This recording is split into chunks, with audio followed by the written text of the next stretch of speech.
did it. But we salvaged that. The second half of the event went off without a hitch, and I think the people at home who watched it on pay-per-view still got a thorough experience and enjoyed it. Shout out to Gillian Wallow for putting it together. Shout out to BX and G. For everybody who was patient, who was at home watching, it still went very well. So I appreciate y'all. It was wild. We need a bigger venue next time. We're going to do it again. But it went well. It went well considering all the chaos that was going on. Sorry to anybody who was in the mix of that. Man, first off, I appreciate everybody who came out. There was a lot of chaos. Philly came out and did what Philly do. What the fuck are you talking about? It's Philly. Both inside the ring and outside the ring, which is wreck shit, but we got through it. There was some chaos going on outside, so a lot of people left in the beginning of the show, and that was only due to the fact that somebody ripped the door off the hinges. I don't know who was strong enough to do that, but they did it. But we salvaged that the second half. Yo. Hold on, let me share this joint real quick, and then we can get popping. Copy. Put it on X. Boom.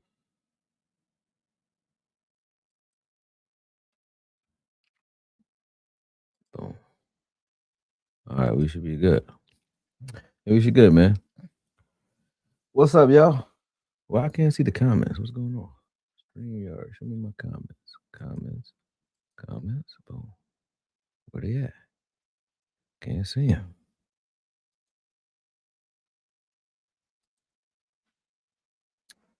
Oh, there they go.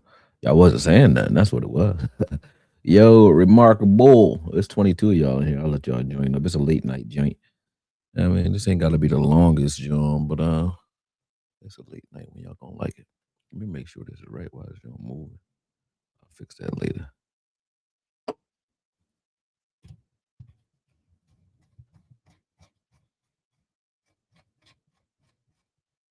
I don't even. Oh shit. It's a big ass motherfucking spider. You gotta die, bitch. Damn. He big than the motherfucker. He dead though. Damn. He came out the woody too. He must ain't like that noise. Damn. He's trying to get me. I held my own though. He said, "Why my boy blocked me on Twitter?" Ah man, that's old school shit. I mean, somebody else hit me up about it. I'm about to take it down because I think it's bothering one of my homies' money, and I ain't here to like knock money out of none of my folks' mouths or hands when it comes to what they trying to do. So I mean, I'm gonna go ahead and take that off in a minute, but I don't like Buddy. You already know that. But it's not even a personal thing. It's like I just don't like fake bullies. Like, you're a bully, bro. Bully me. You know what I mean? That's why I said that on there. It wasn't even like I had nothing. We ain't had nothing going on this year. It was last year. I seen, some things I ain't like about some things he was saying. I said something to him about it already, and we squashed it. I not really squashed it, but I just stopped talking about it. But once I seen that, I was just like, oh yeah, because we were supposed to actually get cool. Because my man was like, look, I'm gonna hook y'all up. I actually know him. He ain't know what you think. So I said, all right, I don't really got no personal issues with him, so go ahead. But then I seen that this morning. I said, somebody sent me that. I said, oh no, I can't associate with Buddy. But this video ain't about him, man. So I don't even want to make it about him. You know what I mean? I'm just picking fun. But I ain't making it about him because somebody asked me to stop talking about it because it's bringing them some issues. So I'm about to take all that down in a minute. But for right now, it's sitting. So I'm gonna leave it there for right now. He said, I don't know why Buddy keep doing this to himself. I think he crazy for real. Like, I think they not wrong when they say he got mental issues. I think something really is thrown off in Buddy head. I ain't gonna lie. I'm not even trying to, be funny when I say that. I really mean it. What's up though, y'all? Nipsey Consciousness, what's good? Sadiqa, you already know. I seen you call me earlier. I said, she already know I'm going live. I'll talk to you when I get live. I was dealing with my clients. I just got in the house. I haven't even sat down. I got in the house like less than an hour ago. Sat down. I said, I'm going live immediately. Yeah, man. Immediately. Who else? Iceberg, what's good? Iceberg, you supposed to be a member, bro. You've been here forever, man. You're an OG throwback. Come on, bro. I'll call you a cup of coffee. Y'all gonna make me beg for a cup of coffee. They say I'm envious, right? I'm envious and I just want a little spot, you know what I mean? Because that's what it is. That must be what it is, I guess. I don't know, bro. In order to envy somebody, you got to know what they got. I don't know what you got to want what you got. I don't even want what nobody else got, but I love my life. So why the hell?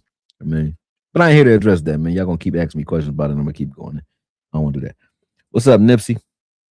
What's up, Mac? Uh, Sadiqa said, what she say? Yes, I knew you. See, I stayed up. I know you knew I was going live when I got home. Yeah, I mean, you know me well enough. Well, the reason I'm live right now, though, right? I've been in my bag on the draft this year a little bit, and forgive me for not really knowing who Youngin was because I don't watch football. I don't watch TV, should I say? I watch football, but I don't watch, college football. I watch, the film during this time of the season, but I'm not like a college football fan anymore. I used to watch Oklahoma all the time, Penn State, but I don't watch any TV anymore. So live TV at that. So I very rarely watch it. So I didn't know who Youngin was. So when I had seen his name pop up and I seen his measurables, Harold Perkins Jr. And I ain't gonna lie, like I was looking at linebackers differently a week ago. A week ago, I was looking for size and strength and the ability to shed blocks because of the scheme that we used to have where, guards would get up on our linebackers within seconds, and those guys would have to be able to get rid of that guy and get to the ball, right? Michael Parsons was good at it. Demo was good at it.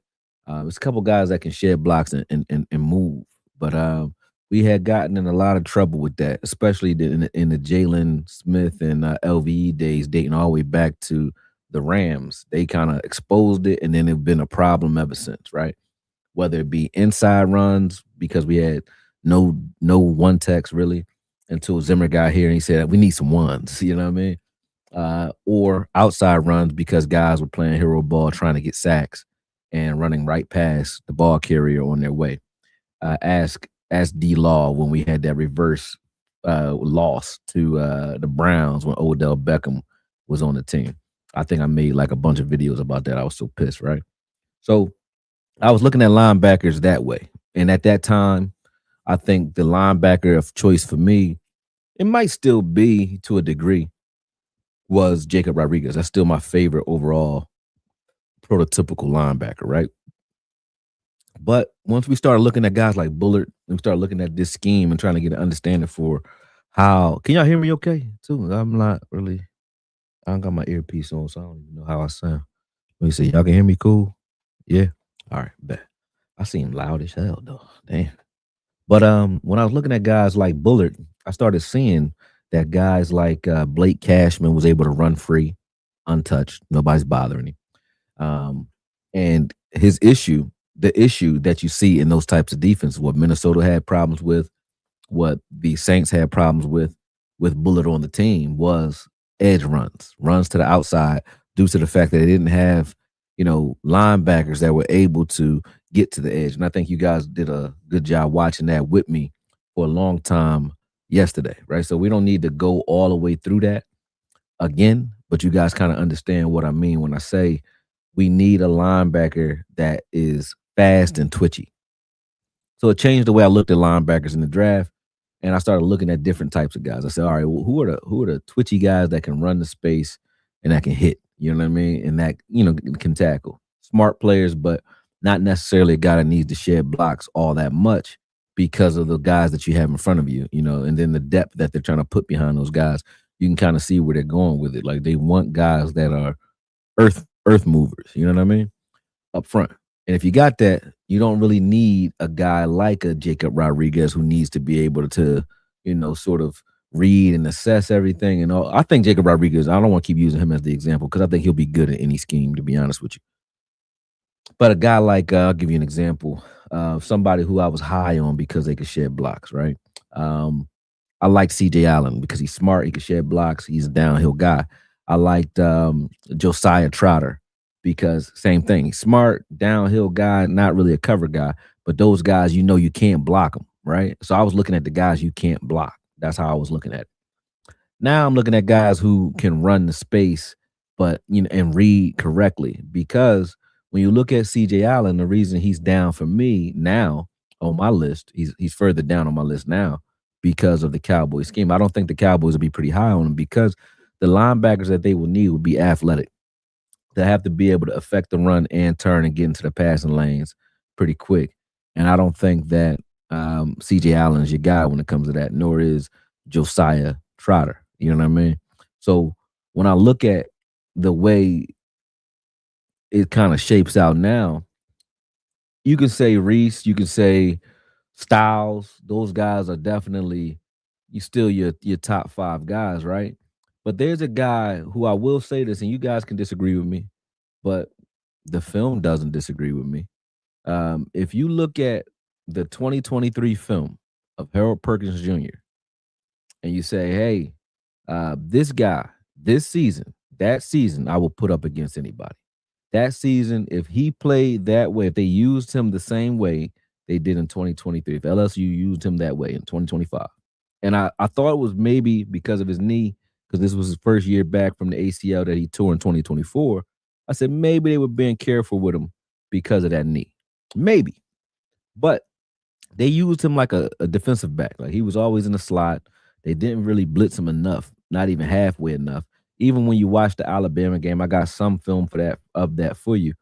But when you watch the Alabama game, you even see like they could have won that game. They lost 20-9. And the one bright spot in the game for LSU was I think the 3 times they blitzed Harold Perkins, he got 1 sack out of that. One out of the 3 blitzes they gave him. He got 1 sack out of it, a forced fumble, and a fumble recovery. And I think they got a field goal for that. But they could have won the game had they been blitzing him all game. So I'm like, well, is it his knee or are you guys just using him piss poor? And I think it's bad for him, but it's good for the Cowboys. And the reason and if you guys see me looking this way, is because the camera's over here, but the screen is over here. So I'm reading what you guys are saying while talking. But if you want me to just stare into the screen, I can. But I can't see what you're talking about. But anyway, so to me, I think it's good for the Cowboys because you're going to get a lot of value.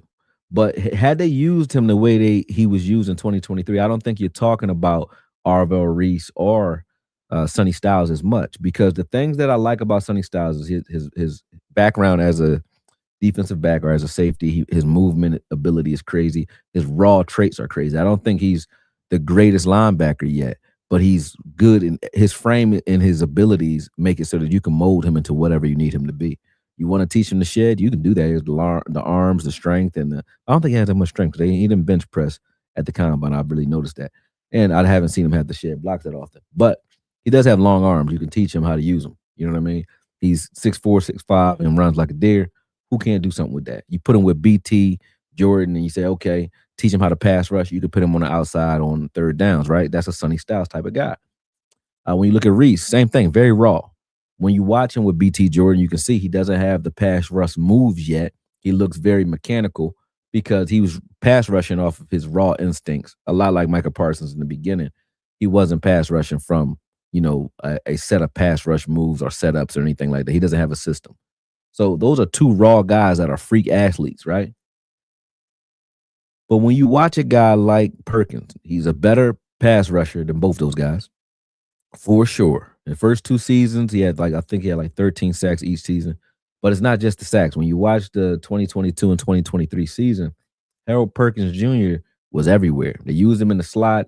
They used him, as a nickel back. They used him as an outside. Really, they were coming out in their base formation. It was like a 3-4, but it was a hybrid 3-4 because they had Harold Perkins as an outside linebacker / nickel. So imagine your 3-4 where you have your 3 down linemen, right? You have your real outside linebacker like your Gary that's like stout, right? So that's your 4 down linemen. And then you have another outside linebacker that's your tweener like Harold Perkins. 2 middle linebackers, 2 corners, 2 safeties. That was their defense, right? But with Harold Perkins on the field, he's not really an outside linebacker in that scheme, and he's not really a nickel either.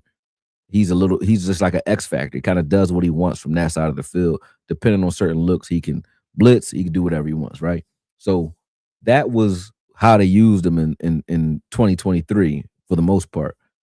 In 2025, they used him more so as a nickel. Like he was out in space, and you can see in the Alabama game, Alabama knew, hey, we want him out of the game. He's their player. So they would just run a tunnel screen away from the play. He has to guard that just to make him respect it. They would throw it over there every once in a while, but he would have to guard that, and then they would play to the opposite side. So they would get him out of the box. They would get him away from the line of scrimmage and basically take advantage of the defense because of where he is, right? Then they tried to have him in the middle, just covering up the middle of the field. But when you have him dropping back in coverage mainly, right? He's now not, rushing the quarterback, not really blitzing.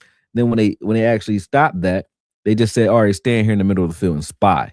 I'm like, yo, you could have won this game. You could have destroyed this game if you'd have just let him rip, put him in position to just destroy, your opposition. You got to run a different scheme, obviously. But, I don't know what LSU coaches were doing. And I'm not here to criticize them. I'm just saying you can easily see how Harold Perkins could have been even more of an impact than he was in 2025. A lot of people said, oh, his tape is trash or horrible. They were saying that on Twitter all day today. I'm like, his tape ain't horrible. His use was horrible. If you got a guy like that just running and guarding grass and standing in space, you're misusing his talent, especially when you see once they finally blitzed him near the middle of the game or near the end of the game, he got a sack, fumble, and a recovery right there on the spot. Like, it was the biggest play of the game for LSU. So I'm like, if you should have been doing that all day. You started that. You would have started that in the first quarter. You win the game because they couldn't do nothing with him. Hold on a second. Let me say what's up to a couple of y'all. Remember, the people I really jump to quick are the members, and the reason being they help me support this channel and do what I do. So make sure if y'all on here, hit the like button, hit the subscribe button, share it right now if you haven't already.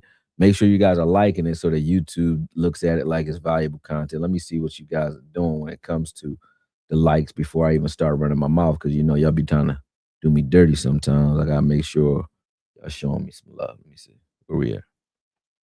I can't even see the likes. Where they at? Boom. Where we at? I got 31 likes and there's 85 of y'all in here, man. What y'all doing, man? Come on, man. Get that together for me. That's probably why it's not growing. Let's go, man. Let's go, man. Don't have me out here looking bad. That's wild. You're supposed to love me. When you come in, hit the like button. That's the easiest thing to do. All right, hold on. Get my earpiece back. I don't know what I did with that, John. All right, hold on. Let me get the lights up and we'll see if they up. Then I'll continue. Still at 35. Let's go. This ain't beer. It's ginger beer. Non-alcoholic, just so y'all know. I ain't up here guzzling beer. I love ginger beer. I'm at 40. It's 88 of y'all on here. I got 40 likes. I need to keep it going. If y'all on here, make sure you stop right now. Hit the like button. Also hit the notification button. Turn it on and turn it off so that way, you guys can get these messages or these videos when I do them, because I don't really schedule them. So you're not going to know unless you got that notification button on. I do them randomly. We got 46.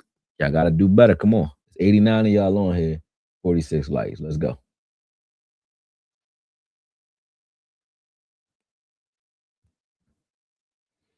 Boom, boom.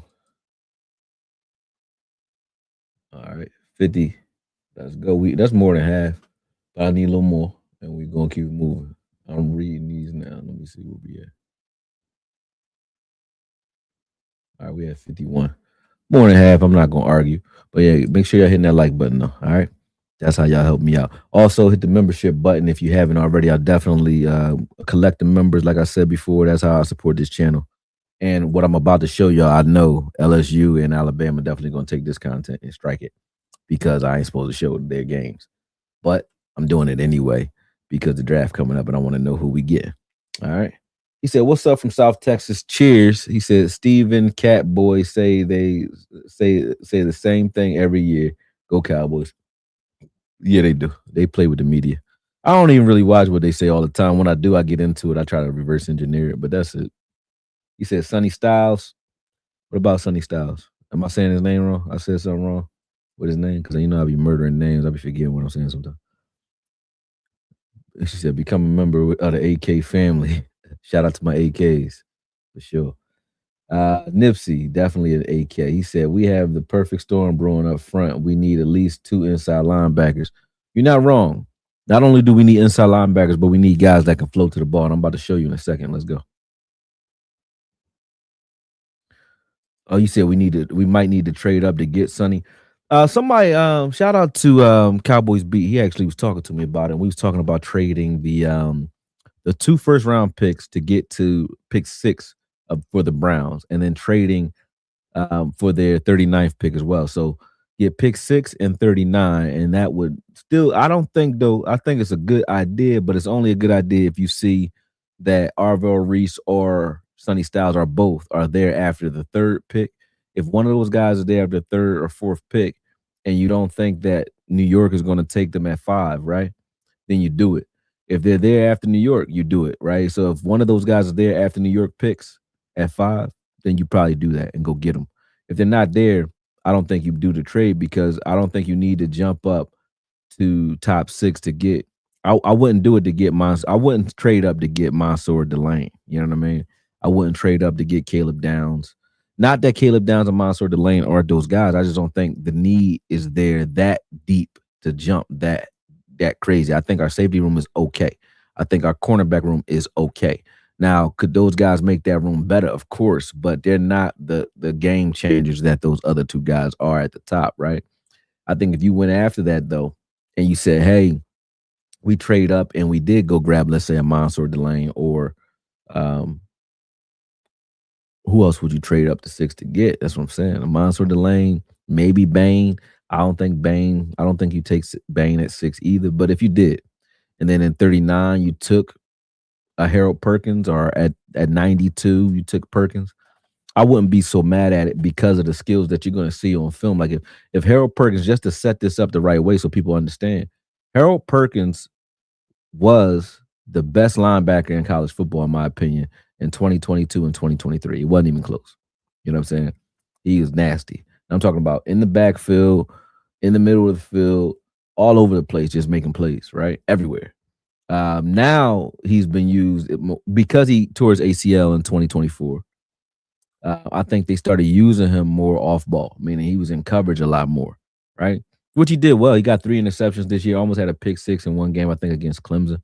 He was doing well. It wasn't like he was like trash in coverage or any of that. It's just I think they had him doing not a lot of non-contact stuff. And maybe he wanted to do that because when you are the number 1 linebacker in the country and then you tear your ACL and then you come back, you're like, the last thing you want to do in that senior year or in that last year is get injured again. You know what I'm saying? Because then you know your NFL hopes and dreams are over.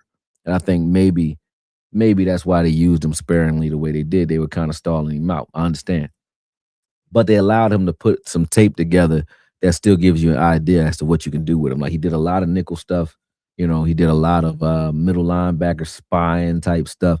And I understand why people didn't like Harold Perkins last year if you're an LSU fan or if you watch football, because you're like, nobody's doing anything with him that makes you, you know, say, hey.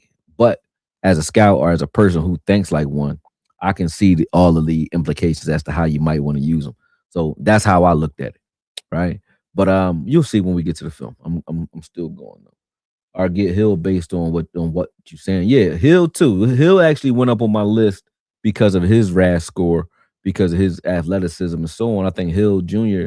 is a guy now that's higher for me because he is a guy that can get sideline to sideline. He is a guy that can give you some flex on third downs and some pressures on third downs.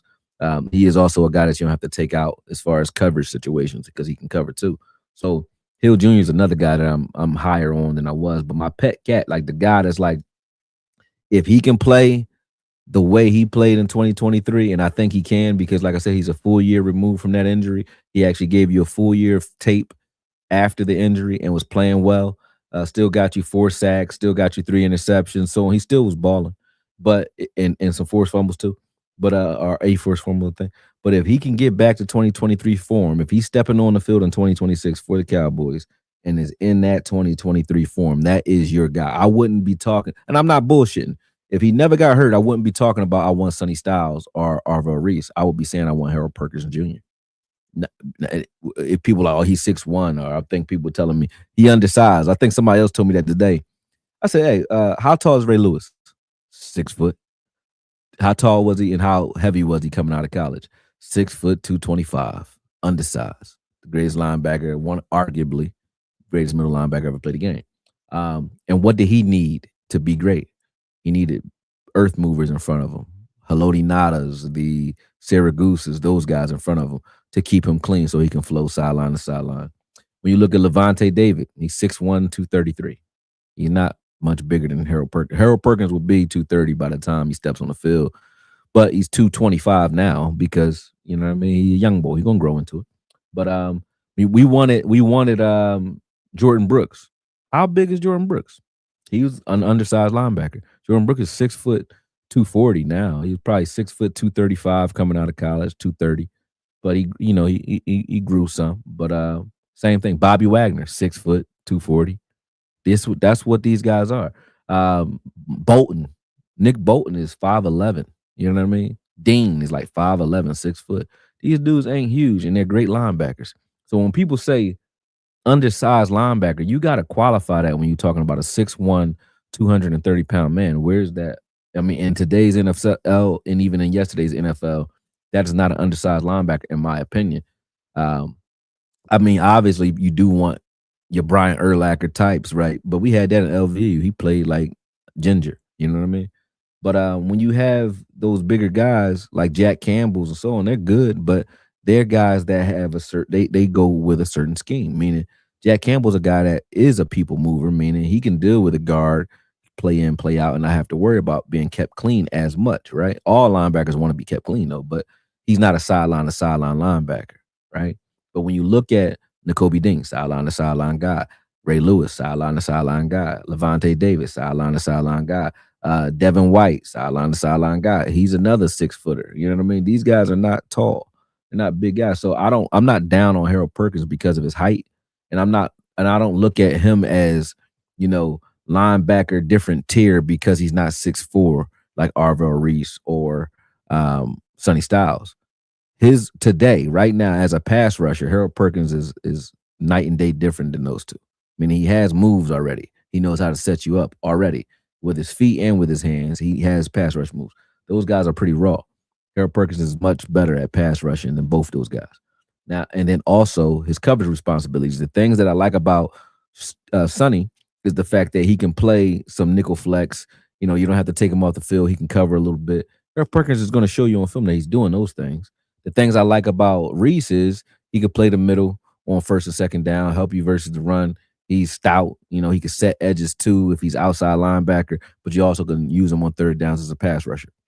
But I like all that in Harold Perkins too. You know what I'm saying? And I think that he's not as damaged as people think. Like we people were out saying, "Hey, let's watch." Somebody's talking about it now. Let's go watch Jermod McCoy, right? Okay. Well, Jermod McCoy hasn't shown you a year of play after the knee.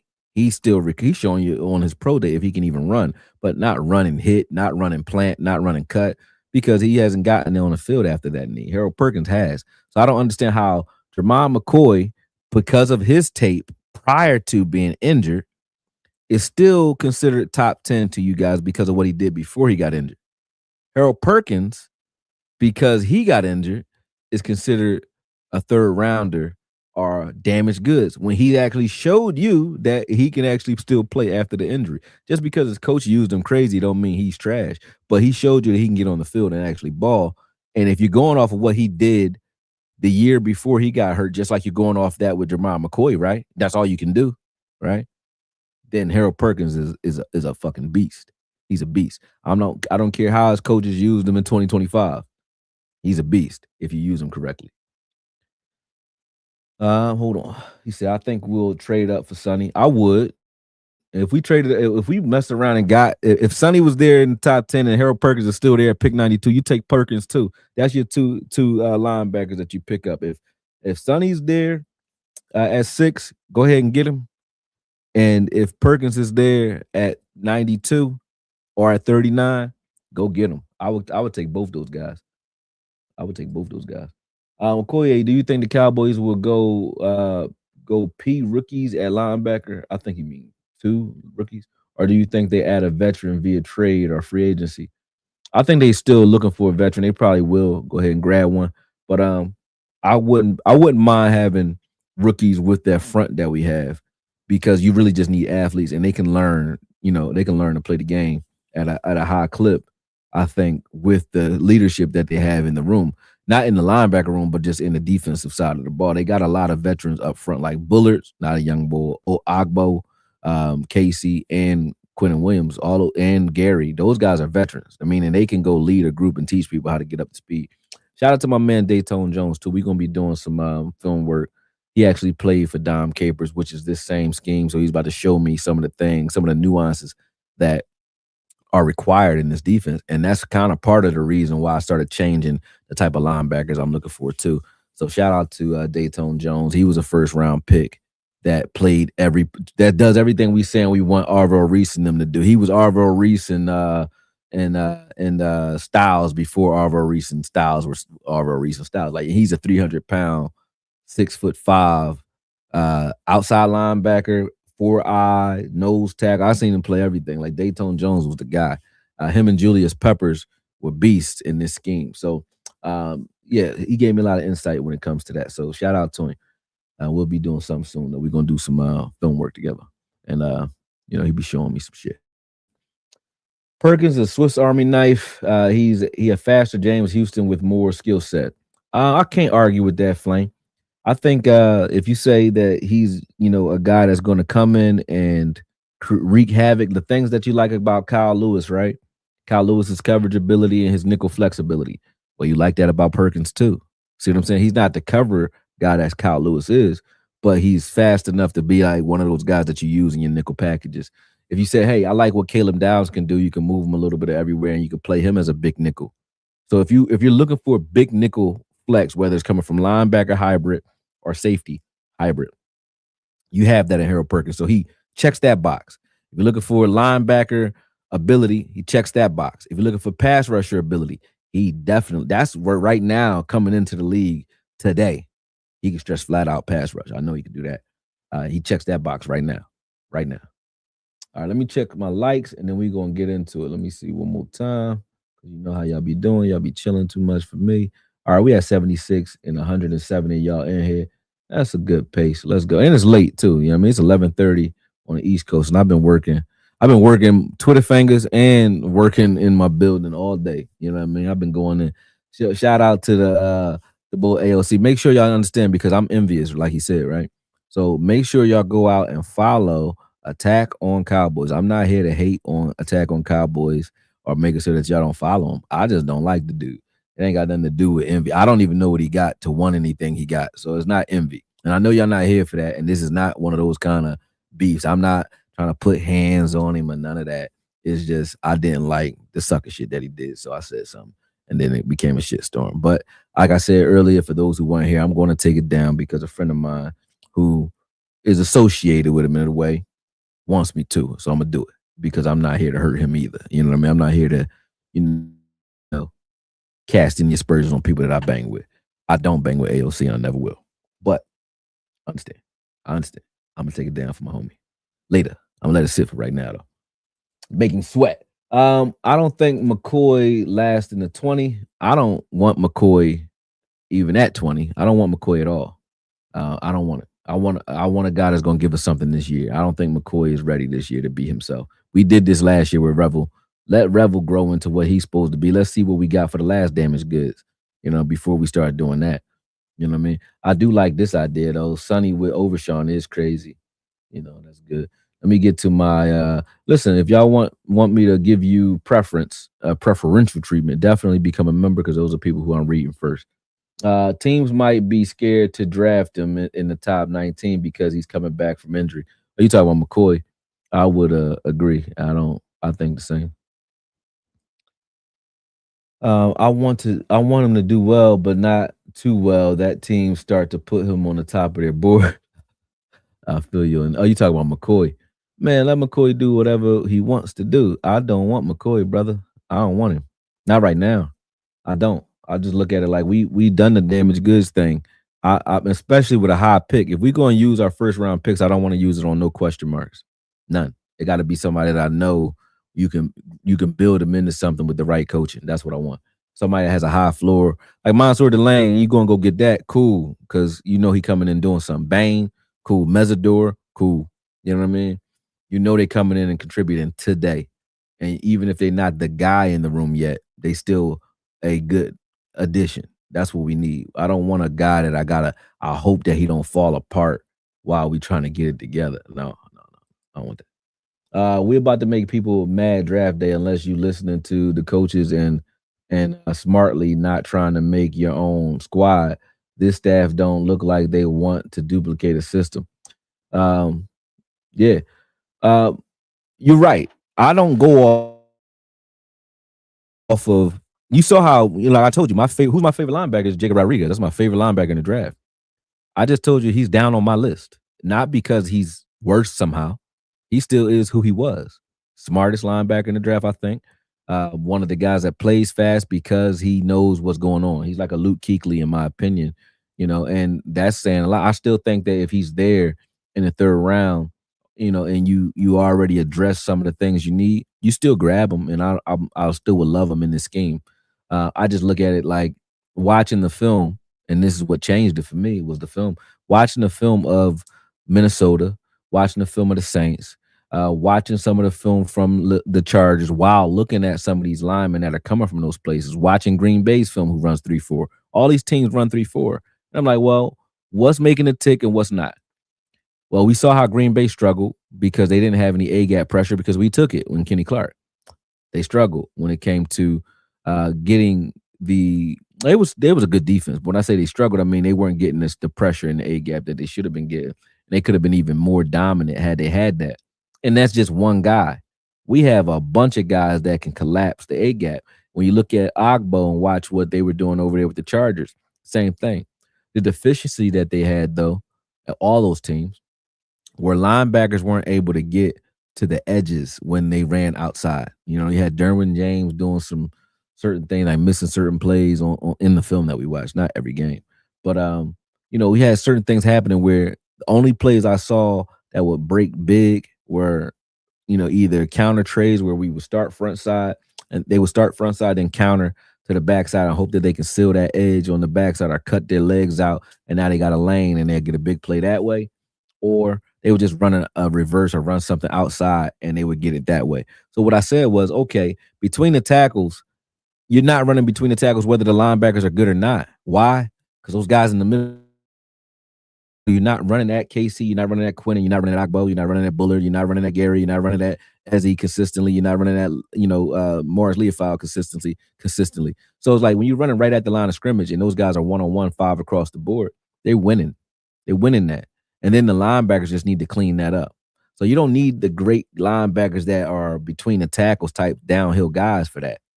What you do, because even those guys, you jump to the wrong gap, you're not getting out of it and recovering. They can't recover. They can't recover and even getting, if it's a play action, they can't recover and getting passing lanes either. Like CJ Allen's not doing that. You know what I mean? But what I did see, though, was when those plays broke outside, those people movers in the middle, they not getting out there. Gary not chasing nothing outside. Ezraku can, but they not, and even on that end of it, you see guys will get pin and pulled, they'll get blocked and sealed on that outside, and then they can get to the edge. That linebacker has to be able to do what Ray Lewis was doing in that Super Bowl game against Tiki and them, running sideline to sideline, making it near impossible to get anywhere, whether you run it outside, and I'm forcing you to run between the tackles where you don't want to run because we got our bodies in here. So that's what they're trying to create with the Cowboys. And if you're trying to create that, you need an athlete that can get out there. So that's why it changed for me too. So I'm glad you said that because you can see, you grade based off of what you think the coaches might really want and what you think they might do, not what you want. Because if you want what you want, you can have as many pet cats as you want. You know what I mean? If it doesn't fit the scheme, it's not going to happen. I'm looking at types of guys that fit the scheme, that have versatility, that have different position flex, that may address two different positions. Like if you go get a Reese or or even Styles, we just said we need a pass rusher and we need a linebacker, right? Okay, well, if you got both of those in one body, why not trade both of those picks together? Like, because if you got Bain at 12, that's a pass rusher, and then you got a middle linebacker like CJ Allen at 20, people would be like, that's a good draft. Well, why not combine those two into one player and still win? And he's a better athlete. You know what I'm saying? So, you know what I mean? So you address both with one player. Same thing. You want a defensive back. If you guys want, those of you who wanted Caleb Downs, right? Because he has the nickel flexibility. He could play in a nickel, keep you in your base formation, or play in the big nickel, keep you in big nickel and still be effective near the line of scrimmage, but also has range to get deep and disrupt plays in the middle of the field too, right? Okay. Well, you like that aspect of Caleb Downs. Well, when you look at a guy like Harold Perkins Jr., you get that. When you look at a guy like Sonny Styles, you get that. When you look at a guy like Arvo Reese, I would say he's not a guy that I'm going to use in coverage as much, though. I'm not going to lie. But I think he's more of a guy that you say he leans more toward the pass rush than he would be in coverage. But I still would think he can cover in the middle of the field, hook the flat, so on. But you get my point.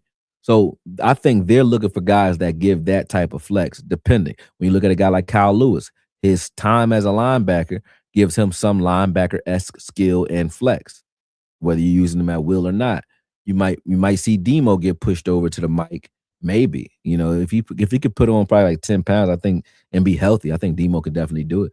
But you'll see that type of flex with Kyle Lewis, but also a guy that you can use as an outside hybrid linebacker in your base formation if you're running 3-4, and now he's nickel flex too because he can cover. So they're looking for guys like that. There's different types and different grades of guys that can do a number of those things, but the one that does all of them, if I'm looking at just a holistic approach, there's only two that can do all of it at a high clip, in my opinion. That is Sonny Styles and Arvo Reese. Maybe three, because I will say I like Hill Jr. too, but I don't think he's quite the pass rusher that not Arvo Reese, I'm sorry, that Harold Perkins Jr. is. I don't think he's quite the pass rusher. I think Harold Perkins and Sonny Styles are the most well-rounded athletes as far as linebacker, safety flex, nickel flex, pass rush flex that you have. They could do a little bit of everything, and I like them because of that. And I think the Cowboys like it too, based off of the film. Cool, yeah. You think the Cowboys go all in with rookie linebackers, or do they add? Yeah, I read that already, bro. I think so. I think we did. He said, "Hey, Queen Sadiqa." He said, "I drink ginger beer. I drink ginger beer every day at work. Crazy. Yeah, I love ginger beer. I don't drink soda. I drink ginger beer though. I'll tear ginger beer up." He said, "I agree with Demetrius." Boom. All right. Let me see. Any more members talking? Become an AK member. My good people. Yep. Definitely become an AK. New veteran. You an AK too, huh? Who that? Toxic Splendor Pappy. What's up, man? I appreciate it, man. Appreciate you joining. Matter of fact, I had two people join up, didn't I? Cold Cash too. Shout out to Cold Cash and Corey King for jumping on board and becoming members, man. Definitely won't regret that. What you're doing when you do that for me is you're making it so that I can, definitely stop envying AOC because I want everything he has. You know what I mean? That's what he thinks anyway. I'm only joking. What I'm saying is, don't tell him I said that because I'm scared of him too. I don't want no trouble. But here we go. What I'm saying is, you help me maintain this page though, for real. Like I'm going to get a strike as soon as I put this film up, and once I put the film up, I'm not gonna make no money off this video ever again. It's like I'm not gonna get money off the commercials that come off this video later on, even if a lot of people watch it, which they do. But I do these for free because I'm doing film, and this is the reason why you see guys revert to something other than film. Not only because they can't do film, some guys can't do film at all, right? And that's why they don't do it. But the ones who can, like a lot of my counterparts, are great with film. Vach is great with film. You know what I mean, Foots too, he can do film. Sky, they all could do film, but it's a reason why they revert from it and they don't do it as much as I do. And I understand, because they're monetized and you don't want to risk your page to throw film up, because when you throw film up, YouTube will punish you and penalize you, right? Like they did for my last video with Bullard. They got me good. You know what I mean? So when you see that, I see why people don't do it, but I'm not trying to put this behind a Patreon or any of that. I don't want to go say, hey, I'm taking all you lives from Patreon. I mean, from here to pay. I don't want to do all that. Listen, just become a member to this page. You know what I mean? Get my numbers up, and I'm going to make sure that is supplemental enough for me to just keep doing these and not giving a damn. You know what I mean? It's like buying me a cup of coffee. It's $4. I'm not beating nobody over the head because I'm not trying to get, no crazy credit for that. It's just, I just need a reason to sit here and do these and keep getting these strikes. You know what I mean? Because I'm risking my channel. So you definitely got to pay attention to that. All right, but appreciate the new members. Welcome to the family, Corey. Just joined. Looking forward to seeing all your vids, bro. Appreciate that. And remember, the vids aren't like blocked by members. There's no membership paywall for certain videos. I might do that, some members only stuff if we get big enough to do that. But right now, everything is still out there for the public. Man, you are dead correct. I think you play Perkins at outside linebacker edge, and he has juice to be the best first year pass rusher in the draft. Get Thomas, and you add 15 sacks a season. Yeah, you make some sense, Timothy. Ball. Just have Harold Perkins rush. He's an edge, not a linebacker. He's just tiny. He's a no. You can have him. You can have him rush. You can have him watch him last year in LSU. He can cover a little bit. He was baiting quarterbacks, getting pick sixes. Not well, it wasn't pick six. He played Clemson, baited the quarterback, cut the ball off from the slot, which is hard to do. They're running an over route, and this is the same stuff that we saw Bland doing. Meaning they're running a crossing route across the screen. He's trailing, but he looks like he can't keep up because he's a linebacker. He baited the quarterback into throwing it and then took off, took the ball and was out. I was like, I ain't bull got that's the first clip I watched of him. And then I couldn't turn it off. All night last night, I was on Harold Perkins all night. I mean, that's why this morning on Twitter, y'all seen I put a lot of his stuff up because that's all I was watching last night. I'm under the impression that Harold Perkins is what Damone Clark is supposed to be. No. Damone Clark was a missile, a true middle linebacker, not as much a pass rusher as Perkins. Perkins has pass rush ability. Like the things that you see Parsons doing, like the way Parsons chases quarterbacks and he's fast as hell, Perkins is like that. He on your ass. He everywhere. He's setting up. Matter of fact, you got one play and you're going to see it. He set Booker. Booker in 2023, Booker was trying to block Perkins. Perkins is he's actually on the left tackle. He's whooping the left tackle's ass, and he went to go take an inside move, right? He set him up by getting upfield, got him to kick step out, and then he went to go take an inside move. He sees, just feels it. You could tell it was just instinct because he sees Booker trying to slide to like close that inside gap, and Booker was there. Booker sees him too. And then off of that, he just cut again. So he went outside first. That was off the snap. Inside move, sees Booker, cuts back out again. And when he cut back out, Booker spun in a circle because he spun him. He like, Booker ain't know where he was at. He's like, damn. And he gets the sack off that on top of that. I'm like, oh boy. Yeah. And you can't block him with a running back or a tight end either. He gonna whoop their ass bad. So he a different type of dude. All right. He said, do I play him an inside linebacker? I would. Some. I'll move him around. Okoye, what do you think we would have to give up to move to 6? I think you have to give up both first-round picks to Cleveland. Cleveland don't want to be at 6. They telling you they don't. They trying to get out of there. Boss not wrong when he's saying that. I think Boss got he making a point when he say that. But yeah, they don't want to be at 6.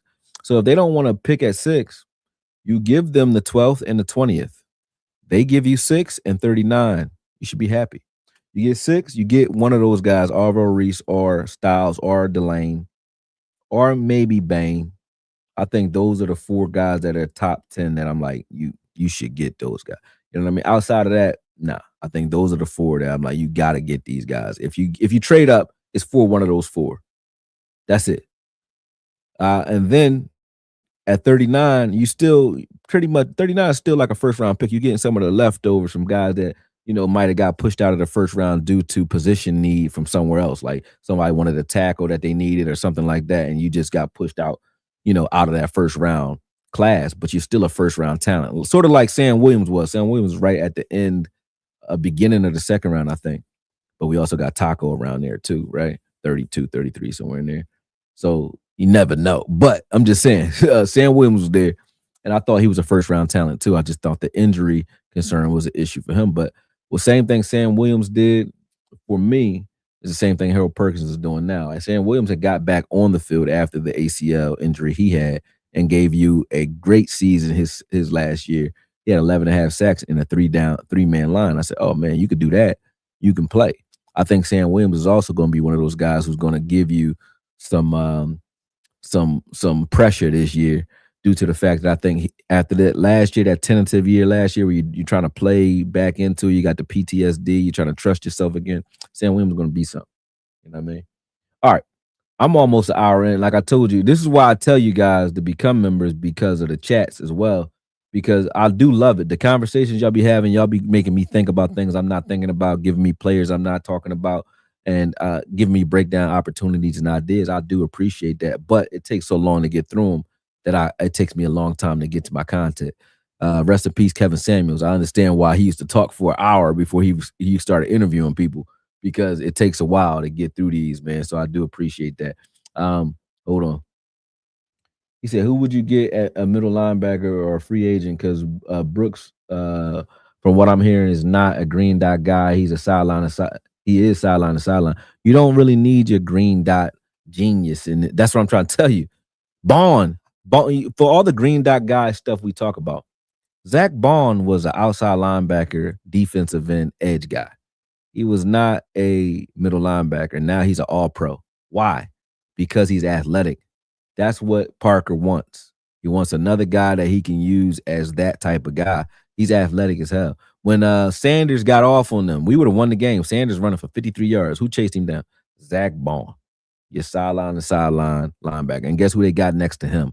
N'Kobe Dean. You know what I mean? Who's also a sideline to sideline and also downhill demon. This is ginger beer, folks. I had to say that again because people are like, damn, you guzzling beer. They're going to be like, AOC, you got him drinking. Because he envious. Anyway, let's go.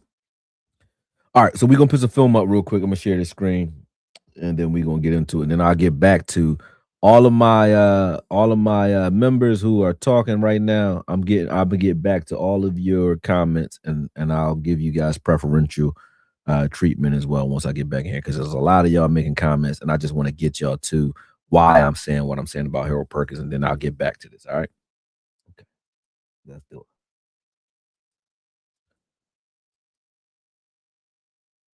Boom. Share. Let me make sure y'all can see though. If y'all don't like the little cartoony filter I got on there, I got to do that because I'm trying to get them not to flag me. So I try to hide it the best way I can. They probably still going to give me, but it is what it is. I'm trying to make it as clean as possible. All right. Pay attention to, now this is just, I'm going to talk through it, but this is really just his highlights, right? Because I got to get the coach's film, and I got that coming. Once I'm cutting up the coach's film is what I'm saying. But once I'm finished cutting up the coach's film, you guys will see a full-fledged one game at a time like we did with Bullet breakdown on what's going on. But right now, just watch how many, this is him in 2023. Watch how many different places he makes plays from. So I was like, he got, if for those of you on Twitter, you probably seen this earlier today, but he got big nickel flex, right? And this is how they were using him in 2025 too, as a nickel guy. So he was out in the slot most of the year, especially in that Alabama game. He was out in the slot. But here, you see right here, he's just playing defensive end, right? Watch his pass rush ability here, right? So you already saw the big nickel flex, but he dips his shoulder there. He does like a ghost punch, dips his shoulder, forces a fumble. And he forced a lot of fumbles in his college career. He had 17 sacks too. I think 34 or 35 tackles for loss. And the reason he has so many tackles for loss, because not just because of run plays, but plays like this. He'll get back behind the line of scrimmage. You can't throw a tunnel screen his side. So think about this. Let's go back a little bit just so you can understand, right? If he's if you're in a 3-4, right, and he's your outside linebacker in a 3-4, and you're running a tunnel his side, he's not just a threat to blitz and do this to you.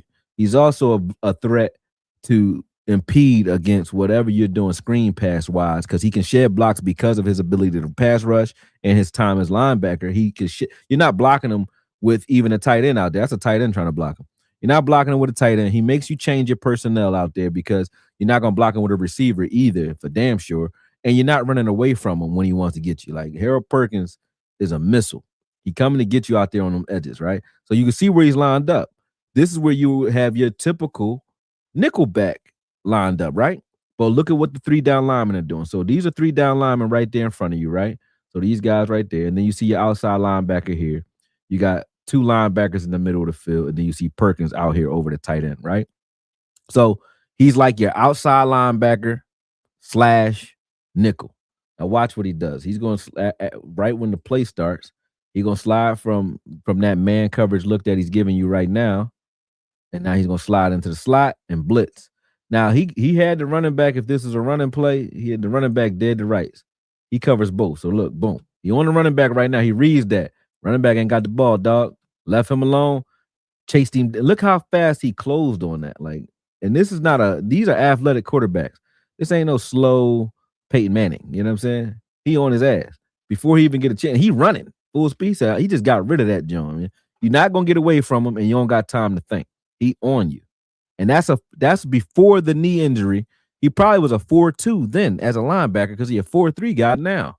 You know what I'm saying? He just ran a 4.3, 4.38 at his pro day. This is him before he ever hurt himself. This is 2023. His film in 2023 is ridiculous. Same thing. Okay, so here he's not playing outside linebacker so much. You could see you could say that he's like a 4.3 backer right now. Like he's like a nickel right now, nickel backer, I would say, because there's two linebackers in the middle of the field. This is a safety over here. This linebacker standing here in a 2-point stance is just one of the 4 down linemen here. So it's like a nickel package, right? And then he slides out. He's guarding the running back. And then he slides out. So when he guards the running back, they move him in motion to see if he follows. He follows the running back, but he's blitzing. Look, boom, follows the running back, say, fuck him. Boom, gone. By the time the quarterback figures like, oh, he's not in man against his running back. So look, he reads left because he sees him follow him out of the box, right? So all right, cool. I know Harold's not coming, right? So he's reading the left side of the field, right? He don't even look over there because he think he got what he wanted on the other side of the field. Harold on him. By the time he looked back to that running back, it's over because his closing speed is so crazy, man. It's crazy. Like he like a missile. He like a missile. So here he is again. So this is him in 3-4 again, right? Boom. Look where he is.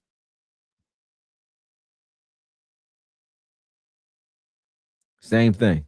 Off that edge, like you're not getting away from him, and he gonna cause a lot of problems lining up out there.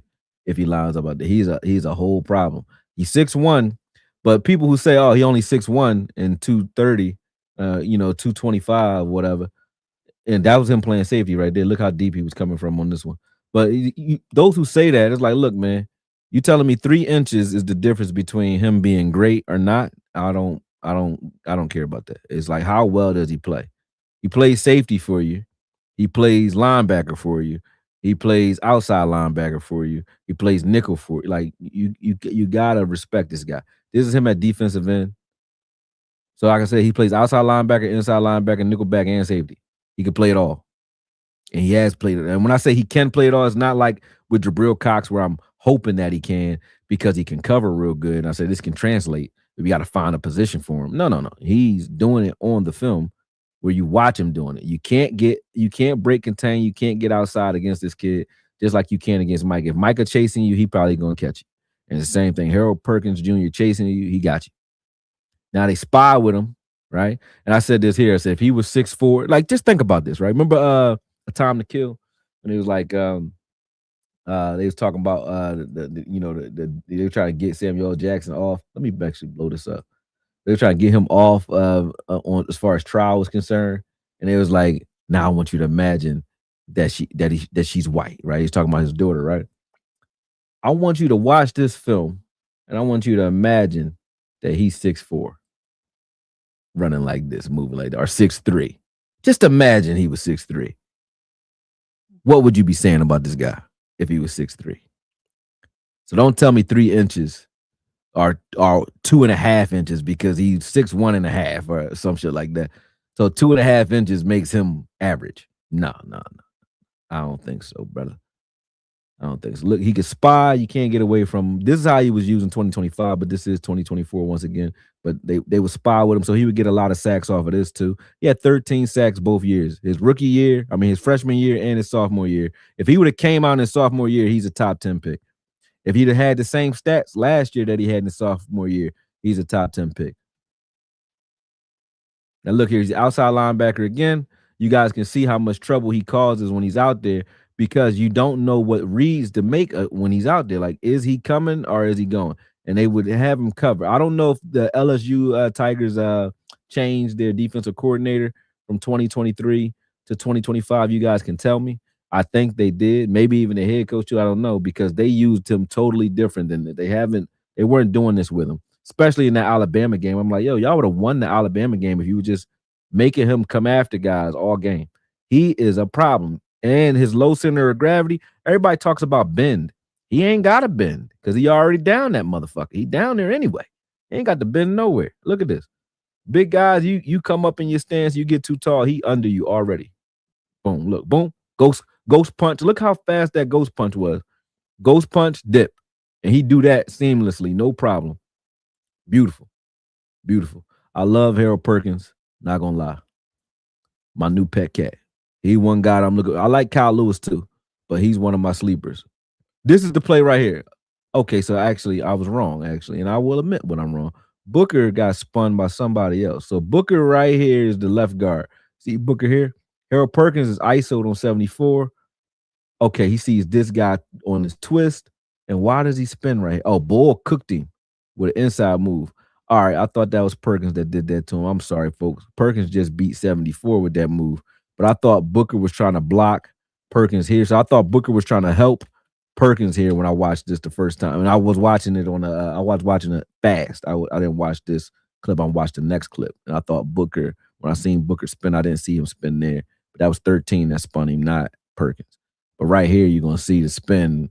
This is when I saw Booker spin. I'm like, damn, right? Or not even on this one. It's another clip. It's another clip coming after this. And I just seen him spinning right here, this clip. So I'm thinking Booker's trying to help inside right here. And then I see Booker spinning right there. So I'm thinking that Perkins did that to him, but 13 did that to him. So I'll take that off you, Booker. You just got whooped by 13. That's all. Perkins ain't do it. But Perkins still whooping that guard. I mean, that tackle ass by itself out there. But actually got chipped first. So tight end chipped him. He on 74 so fast, it don't even matter. But the tight end chipped him here, or he presses him right here, reroutes, boom. And right here. Inside move, fakes, fights that hand, boom, back outside. Done. Over with. He uses his feet and his hands very well. Look, boom, sets him up, bang, done. He don't let you get into his frame. He's like, I'm not gonna let you touch me. He too quick. Now look, he's outside linebacker, right? And this is why quarterbacks have trouble with him. Because he could have been blitzing here, right? And now you're good. Because if he blitzes and he guesses wrong, one is wide open. Perkins is using his instincts, though. He sees it. Now he out there, boom, smack this ball, smack. So you don't know what to do when he's playing this way. If you got him at outside linebacker, you don't really know what to do with him because he has that nickel ability. He has the range to get out here and still erase these types of plays. But he also, if you don't pay attention, he also can blitz and tear your ass up. And then also he baits quarterbacks into throwing the ball over or trying to throw the ball over him because when he gets in coverage, you can see him. He can flip his hips, jump and get into those passing lanes real easy, man. And he was doing that. He did that even more. He only got one interception both his first years because he wasn't covering as much. They had him blitzing more. In 2025, he was covering almost every game. He was doing a lot more coverage. He had 3 interceptions this year. So he's not a slouch when it comes to coverage either. He really can cover, and he will bait you into throwing that ball at him. He's not a man cover guy, but he causes problems with stuff like this. Look at him. Outside linebacker again. So this is him playing. This is him more nickel than outside linebacker because where he lined up. But look, they try to block him with a tight end, but that tight end doesn't know what's going on behind him. So he uses his feet. Look, right now I'm going to make you chase me, right? I'm squeezing the gap because I don't know if they're running a inside type of toss or a pitch, right? Boom. Like the shovel pass to the tight end. He don't know what they're doing right here. So he squeezes that gap, right? And then cuts right back outside. The tight end is trying to keep up with him and shadow him, but he can't. He don't got a chance. He ain't have a chance on that. He don't got a chance. Boom. And he played for LSU. It wasn't like he was playing nut-ass competition. Like, look at his closing speed. He gets there, man. You're not getting away from him. And he mean. Like, he mean. This is him you see him in coverage deep here, right? We remember Michael Parsons versus Galladay. You know what I mean? This is like that's what he remind me of. Like he could do a little bit of everything very well. Very well. And if you say, hey, with the proper coaching, you could teach this guy to be whatever you want him to be. This is him spying. Like you're not getting away from him, man. He on your ass. I like Harold Perkins. You spill out. That was him playing safety right here, a nickel. You spill out, he coming to get you. Watch this. Coming to get you. Where he coming from right there? He covering like the deep seam right there. Boom. Coming to get you. He like a little demon. And I don't blame him, to be honest, because you can watch some of his film. He's not really loafing in 2025, but you can see he's playing. He not being as reckless as he is here. But I get it. I really do. Because think about this. Y'all already looking at him like he's damaged goods now, and he give you a whole year of healthy ball. But y'all looking at him like he damaged goods now. Imagine if he would have gotten himself hurt, even if it wasn't the same injury. Now he got injury concerns, and he's injury prone now, and nobody wants him. So I understand, like, this is my last chance to make the league, and that's what I've been playing football since I was 8 to do. And I'm Harold Perkins Jr. Y'all, I'm not putting it all on the wax for y'all in 2025. I'm gonna play. I'm gonna play. I hope that they keep me in coverage because I'm gonna play like that. You know what I mean? But you can see what he's doing, not just in coverage versus the run, everywhere. Wherever you put this guy at, he gonna play at a high level. Wherever you play him, high level. He's a problem. And he mean. Evil dude. Evil dude. Can cover. So I'm showing you guys this guy making plays almost everywhere. And he was running back.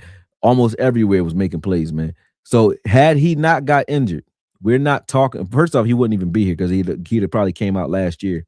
You'd have been talking about him and Aaron Carter, you know. But had he not gotten injured, I don't think we're talking about Sonny Styles and Arvo Reese over this guy. They don't have this kind of tape. They don't. They don't got this kind of tape. They got the raw measurables and the athleticism that make you go crazy. Yes. But they so you know they have the ability to do this stuff because of if you use them correctly, but they don't got the temperament like he has. Like, he's doing it. So people like, oh, he undersized, he don't shed blocks well versus the run. I'm like, what? Now, this is just one play, obviously, but you can see him doing it. Like, here he's playing middle. Boom. Just bench press this guy. Don't give up no ground. Make the tackle. He can do everything you want him to do. Right there. Look at that ghost punch. This is like Von Miller does this, man. I'm going to show it to you, too. Boom. That's a ghost punch. So I'm setting you up for power right now. I'm running down your center line. Give you my hand. As soon as you punch, I'm drawing your punch out, dipping my shoulder. He does that beautifully. Beautiful. Look at it. Boom, bang, boom. Done. Never lost step. Never lost a step. And he mean as hell. So this is the LSU game. This is 2025 right here. Now this is, look at the top of the screen. This is how they used him. The top of the screen, he's in the slot running over those tunnel screens, and I think Alabama just had a plan. We're going to run Harold Perkins out of the box. See, they're going to run him out of the box, and we run our play opposite side. So he's watching these little tunnel screens and shit like that while they run, you know, opposite side. That's Mansour Delane here. You're going to see Harold Perkins underneath right there. They were using him a lot in space and in coverage too. But I'm like, and he came up and tackled on that one. But I'm like, they look at him. He's in the slot on this one too. So they're playing really like, they're playing less 3-4, more 4-3 now, right? And Harold Perkins is like more like Shaq Thompson now. He's playing off ball, 5 yards off, not really blitzing as much. They didn't blitz him almost at all in this game. And when he is blitzing, he's blitzing from different positions. He's not standing at the line of scrimmage challenging anymore. So you see where he is now? This is how they used him. Now, this was, you know, I don't know if it was because of him or not, but they were using him wrong, in my opinion, this season. They used him wrong. And they weren't asking him to do the things he was doing in 2023 or 2022. Look at this. Now, this is how they were taking him out of the game. Look at this. So right here, look. He squeezes again to take that lane from the quarterback. So this is something you can still do with him because this is what he's putting on film. Look, he can play nickel. He's playing nickel right now. So that quarterback is running the option. Boom. He sees that, squeezes it, flashes, makes him throw the ball out, throws it out there. Boom, go get it. Go make the tackle. Does it very well. Very well. I couldn't say a corner would do it any better. Matter of fact, a corner might not be as physical or might not be physical enough to fight through those blocks to get to it as fast. But he does it just as good as you would ask any top-level nickel corner to do on that play. Here, you're going to blitz from here, but look at the difference, right? Before he was blitzing, he would be at the line of scrimmage or he'd be up here challenging someone. Now he's playing like I said, an outside linebacker in a 4-3 scheme. So the scheme definitely changed. And he's blitzing like from here. This is just a run. He didn't even blitz, actually. He was just playing the run. But he came down and tackled from there. But you can see all the different places he's being used. Let's see where he is. Now he's in the middle as a middle linebacker. They're going to run a twist blitz, twist stunt right here. Boom, right here. Boom. He doesn't get there. They don't hold the ball long enough, but you can see they finally started blitzing them. But look at this. They're playing spy right here. So this is how they were using them. But if you once you see what he does the moment, like Alabama, I don't know if you guys watched this game. I didn't until today. But Alabama was looking for offense the whole game. They could have turned this game around. LSU definitely could have turned this game around if they would have just started blitzing him more, because Alabama wasn't killing them. They were trying to find offense too. They were getting stopped, but they were mitigating him by every time LSU had him in the slot, they would basically do what we saw earlier. They would actually run a tunnel screen, look away from the play, and then start taking advantage of the opposite side of the field. They would stand away from him and Mansour. They would not throw at them. But this is the one time they actually blitzed him, really blitzed him from the middle. Look what he did by himself. They're just him making a play. He a playmaker, man. By himself. He gave them a chance to win this game. They just didn't, execute on it. But kills that running back, goes and strips it, then recovers it. He's a smart guy, smart player. He's not a dumb player. Very smart, very headsy. A dumb player just goes and blows the quarterback up here. He uses his hands, gets rid of that running back, smacks the ball out on purpose, and then secures the ball. That was their only hope to win that game, and they still lost 20 to 9. But the all 22 footage is coming. But Harold Perkins, let me get y'all out of here. But yeah, Harold Perkins is a guy that I look at when you see all the different spots that they used him in. I'm very high on him because of his versatility. Like he can do a little bit of everything that I like. And I can't take that away from him, man. Can't take that away from him. Let's see. Yeah, you barely hearing his name, right? Mm-hmm. He's a damn AK. I was barely hearing his name. Perkins a beat. Perkins nasty. He's nasty for real. I love his pursuit, intensity, and aggression. He tackles a little high sometimes and comes close to the horse cow. He does do that. I think he got called for a couple of those. Fred Warner is 236.3. Harold is big enough. Exactly. Zach Bond is 6'3", 225. They weigh the same. He's just 2 inches taller. But they like he undersized. How is he undersized with Zach Bond now? Zach Bond 225. He got a frame that probably could carry a little more, but 225. This looks like Overshawn. It does, doesn't it? It doesn't.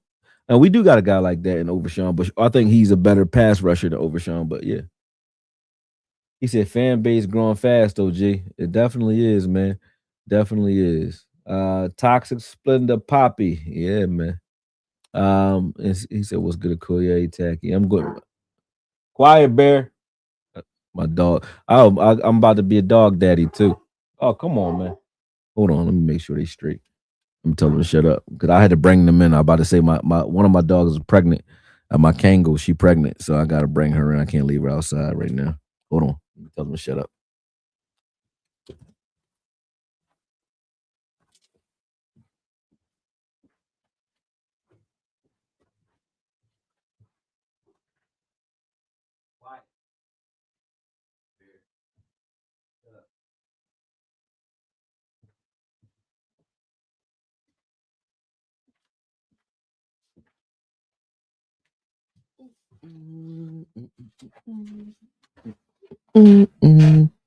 Yeah, but my bad. But like I said, the way Harold Perkins can be used in this defense is just like it's a bunch of different applications you can use, man. But yeah, the fan base definitely grown. Sadiqa Charles is awesome. That's awesome news. Good to hear. All right, just read what y'all saying. I read that already. Let's see what the fans talking about. He said Damone Clark would have been good in the early 2000s. Yeah, probably. If I was a young athlete just making the league, I would hire a Koye to break down all my films. I would hire a team of guys breaking my game and helping me with my technique and abilities. You know what's funny, bro? I do that for fighters. I do it for fighters, not football guys, but I do it for fighters. So when you have an opponent, when a fighter has an opponent, they'll send me that opponent, and I'll break down the drills and the technique from that fighter so that they can, have drills basically that are geared towards who they're about to fight. But yeah, I would offer that to players too. Like I can look at your game and definitely. I thought about that before as a business. Actually, I just said I ain't got time to be trying to like do the BT Jordan route. And shout out to him, I respect it, but I don't got time to really be trying to hunt these guys down. If I got one that sat down and watched the film with me, I think we would do well with that because I'm not watching for highlights. I'm watching for technique too. So I definitely would love to do something like that. Sadiqa Charles always here in the background. I'm always a busy man, being a young business owner and an active physical individual. Oh, that's what's up, brother. That's what's up. I got some gifts. What we got? Sadiqa gifted 5 Okoye Media memberships. Appreciate that. Let me see who we got. We got a new member, Ghost TP. Shout out to Ghost, man. Appreciate y'all jumping on and following, man, and becoming members. Like I said, all you doing when you do that, you're buying a Koye a cup of coffee once a month, man. I think I'm worth that, you know. And when I say you doing that, is basically making it so that I can sit down here and not be envious of, you know, the guys who are like killing me in the game, like they say. I don't know. I mean, people forget who I am, man. I don't understand. They might not know me, man. I mean, I was doing this for free because I wanted to, not because I was like desperately trying to break in and I'm doing this every day and I was like not doing. No, I was doing this free because I make money doing other things and I wanted to do this. You know what I mean? So it is what it is. But I listen to what he's saying. I'm not affected by it, but it's just funny to me because I'm like, I'm not envious of you. I just don't. You know how Common said, if I don't like it, I don't like it. That don't mean I'm a hater. I'm not a hater. I just don't like certain behavior. You know what I mean? Okoye, my man, joining late. You spoke on a Thurman fight. I didn't, man. Thurman got his ass whooped, man. He was mad at the ref. He shouldn't have been mad at the ref. I think the ref did stall him out and like try to help him. But he had the wrong game plan. When you fight in the southpaw, you better learn either one to circle to your right while you're fighting the southpaw. Circle to your right, so you can try to cancel out their right jab and draw their left hand out. When you draw their left hand, you got to counter it, but you can't fire off first. If you fire your right hand before they fire their left, they're going to counter you and you're going to be done. You got to wait for them you got to draw out that left hand. So that's why you're circling right, because it is dangerous, but it makes them throw more left hands than they usually would throw. And when they throw that left hand, you got to slip that and you got to come back with your right hand. Now, I know I make it sound super, super easy. It's not easy at all, but that's the way you should go. Thurman didn't do none of that. He was doing too much fighting from the outside, circling lateral instead of trying to work his way in low against a guy that's 6'6". Like he wants you on the outside. And if you stay out there for too long, he's gonna pick you off. You're not gonna get tired because you're not working him. He didn't get inside and work Fundora at all. So he deserved the loss that he got. He got his ass whipped pretty bad. Boots is fighting Zayas too. So I think Boots, if he fights Zayas, the fight after Zayas is going to be Boots versus Fundora, and I think Boots will destroy Fundora. Okoye, you think we have a shot at getting Kyle Lewis from Pitt? We can use him in coverage in CP's 3-4 big nickel scheme. I think he can be better than Deion Buchanan.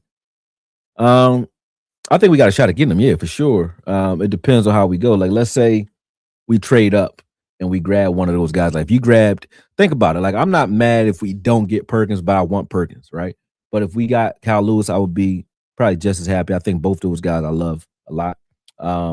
If we traded up and got Reese or Styles, right? And then you at 39, you get me a Kyle Lewis or Perkins or even even a corner if there's somebody there. Like I even like the little guy, Pons. What's his name? DeAndre Pons or D'Angelo Pons, whatever his name is. I like him too. I would take him in like the third. I take him like the third round, something like that. But I like Pons. I think if he wasn't 5'9", people would be talking about him a lot more too. And I don't like that when you look at my productivity. What am I able to do on film? And then, see if I can do it or not do it. You know what I mean? He got long arms, he can ball, he hits, you know what I mean? But they don't really respect Pons the way I think you should. I'm going to do this for Hill Jr. too after I finish breaking this down. I think somebody just brought up Hill Jr. He said, that's why I support him as a member. I don't know what you were responding to. He said, that's why you go get Hill. He can actually pass rush and is a linebacker. Yeah, Hill can pass rush. When y'all say pass rush, I haven't seen Hill enough to say, I'm going to watch some games. I'm going to watch like 10 games before I say anything about it. Because the games that I watch, I see him running through gaps and blitzing well. Like Demo. Demo is a blitzer. He can blitz very well. When you're a pass rusher, you don't need a running start. You don't need to be hidden. I can line you up right in front of a guy and say, whoop his ass and get to the quarterback. And you could do it. Perkins could do that. I don't know if Hill could do that. I haven't seen him pass rush that way, but maybe he's done it and I missed the film. So I don't like to say what a person can't do, but I will say what I haven't seen him do. I haven't seen him do that, but maybe he can. But the fact, and this is why you guys are members, because the fact that you're saying that is going to make me go look. Okoye knows this is the time for content because Jerry is finally letting a team build and not a business. Okoye, new veteran. Yeah. Are you talking to Okoye, new veteran? Mhm. He said, "If you only playing him on third down, he's useless." Only playing who on third down? I will use Perkins on first and second down too. Definitely become a member if you love football and boxing. Oh, that's for sure. That's for sure. Thank you. What you think about moving up to with 20 to 11 or 13 pick and to 11 or 13 and pick back OG? Um, that's an option too, depending on what's there. I think the Cowboys would like the Cowboys are going to look at what's there and what they have and what they want, right? And if somebody's there, like let's say they pick at 12 or they're about to pick at 12, but somebody's there that they really want right after, they might go ahead and move that 20 in that third round pick just to jump down. That's almost 1 o'clock for me, man. It's 12:30. I've been going since 6 o'clock in the morning yesterday. So we about to get out in a minute. But I'm gonna make sure I hit my members first because I told y'all I'm gonna get back to y'all. I'm not bullshit. My word is my word. So let's go. But I think that that would be an option, yes. Cold cash. Just for the fact that I think they're gonna look at what's there and depending on the best players available, anything can happen. But I don't think they necessarily trade like right now they wouldn't trade to get to six, right? What they would do is they'll watch what happens in the first, second, and third picks. So let's say the New York Jets, who I think will do it, pick Arvell Reese. And they're like, all right, we want Reese, right? Okay, cool. And then you get to 4 or 5, and you're like, okay, Styles is still there at 5 or after 5. Like the New York Giants don't take him at 5. You know what I mean? He's still there for whatever reason, which I don't think he will be. But if he was, then it's like, all right, jump up to 6 and get him. If because that happens, like let's say you see somebody they take a run on tackle or they grab a tackle in a quarterback 1 and 2, and then you got okay, you can just count. All right, we got 3 guys that we want, and we got 3 picks before the sixth. I don't if those picks ain't Mansour Delane, uh, Reese and Styles back to back, you're gonna get one of those 3. You jump up to 6 and you do it. You know what I mean? With the Browns, you switch with them if they're willing to do it. Look at the history. The history. Last Jerry drafting guys coming back from injury in college, i.e., Jalen Smith. When you say coming back from injury, it's a difference between a guy that's a red shirt injured guy, like LVE was injured the year he was coming out of the draft. Jalen Smith, same thing. Um, Chris Canty, same thing. He was in a bar fight, got blinded in one eye. He already had a knee issue. Had something else going on with him. Same thing. You know what I mean? Excuse me. Ah, man, my bad. But those are the same. So when you look at those injuries, they didn't give you any time to say, okay, this guy is recovering to a point where you're not really worried about, what's out there. They didn't give him any time. These guys are recovering when they're on your team. So you don't know what you have until they heal. And he's trusting the doctors to say that this guy's going to be ready at this time or that time. Like Revel last year, right? With this injury is different. With Harold Perkins, he's not injured. He wasn't injured this last season. He was injured in 2024. He's not injured now. He wasn't injured in 2025 at all. He didn't have any setbacks. He played every game, and then he just ran the 40 time. His 40 was the fastest linebacker 40 time. So it's like that knee seemed pretty damn good to me. You get what I'm saying? The only place he's going to get on the field in this defense is outside linebacker. He can't cover. He can be a third down pass rusher and productive right now. For a guy that you keep saying can't cover, when you say he can't cover, you mean he can't play zone and drop back? I think he could definitely do that. If you're saying he can't cover, like he's not a man cover corner, a man cover linebacker, no. But most linebackers ain't. But he can cover as good as any linebacker in the draft right now. Like when you watch his highlights from let me just put them on. I might get a flag for this. Well, let me just show you what I mean.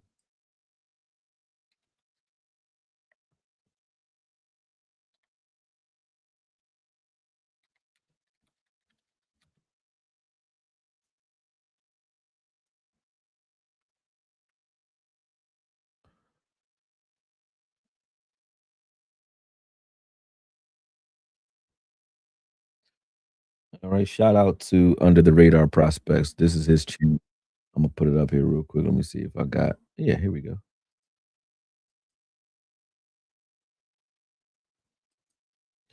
Yeah, 3 sacks, 3 passes defended, 1 forced fumble, 3 interceptions, like 55 tackles. And the only reason he had 55 and not the 75 he usually had is because of the way they used them.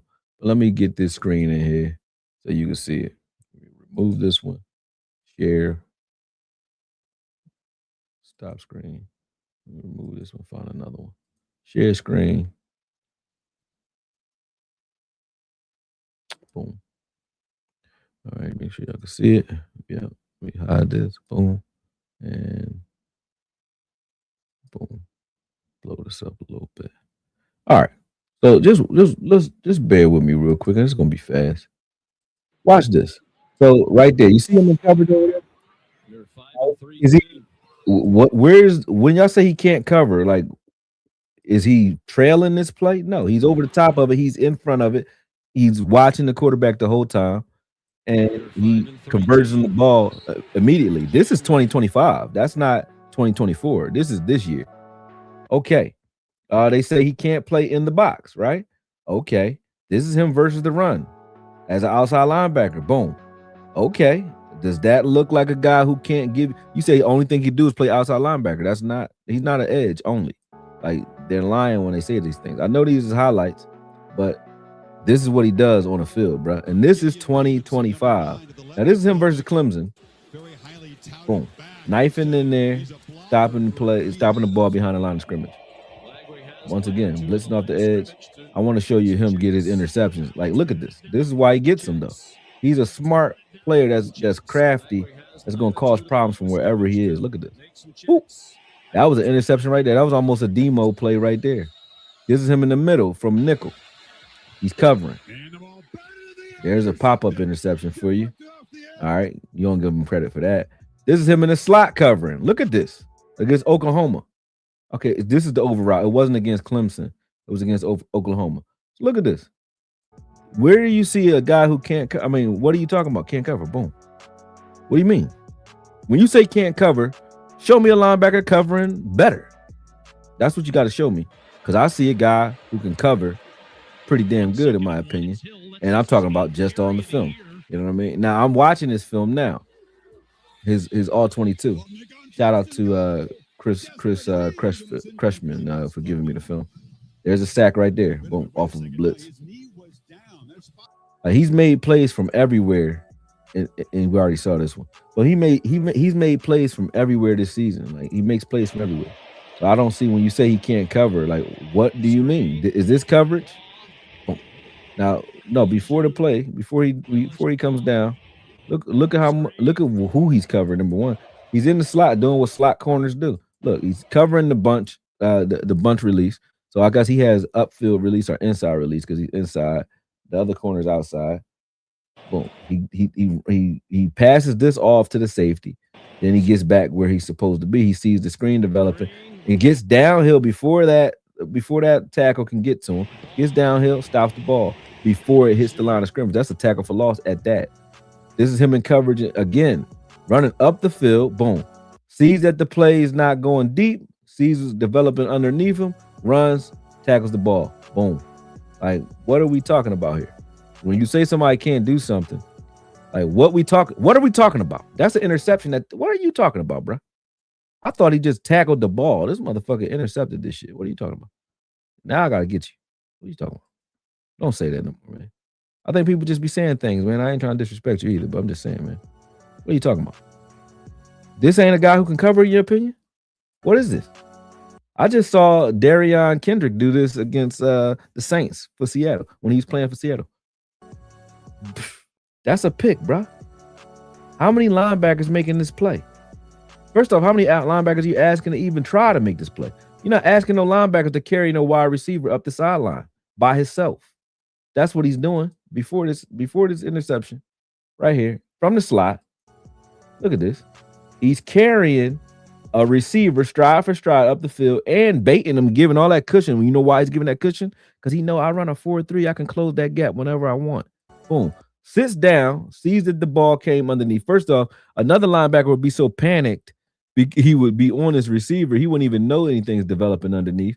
He has the wherewithal to turn around, see that the ball is coming underneath, stop, and intercept the ball. Not stop and bang, bang, break this up. But he sees the over route coming right now. It's already covered at that. He ain't even needed in the play. He just turned around, seeing what was happening, and picked that off. That's a hell of a play. And this is 2025 film. What are we talking about? What are we talking about? There's another tackle for loss. There's a blitz. Pressure. Breaker. Y'all say he only had 3 sacks. I mean, these are sack opportunities. He just not get. This is a sack opportunity too. Pressure. You know what I'm saying? That was almost Mansour Delane. Look, he almost set up a pick 6 right here for Mansour. Right there. Look at this. What we talking about? Look at this. Boom. That ball hanging in the air anymore. It's gone. Like, these are all opportunities. Boom. Can't block this guy. This is 2025. This is not 2024. Can't block the guy in space. And that's who the assignment is. We trying to get him out the way. Look where he blitzed from. Just what the fuck are you talking about? I love this guy. What are you talking about? Look where he just blitzed from. Look at this. What? Blew the whole play up. Blew the whole backfield up from the nickel. Look where he blitzed from that time. Boom. And he'll smack you. Like, come on, bro. Look at, I gotta see this one again. Hold up. Watch this. This one was crazy. Look where he blitzed from. Look at that. He blitzed from no man's land and beat everything. He spanked everything in the backfield. That was crazy right there, man. Here, boom. Get in the gap. This is what we need at linebacker anyway. We need a guy that can just run and smack shit. There's him in coverage again. What we talking about? He can't cover. He can cover in his zone pretty damn well. He can cover his area and cover grass very well. He can tackle very well. When you say his tackling was down, it's because he was in coverage a lot more. Look at this. What are you talking about? Can't cover, bro. He playing all world right now. What are you talking about? Look at this. Bottom of the screen.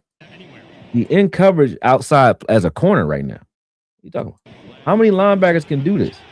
And he covered his guy, peels off. This is the second time you've seen him do that. That's how smart he is. That's not even his man. He's on someone else, right? He peels off of his guy, undercuts this. Are you crazy?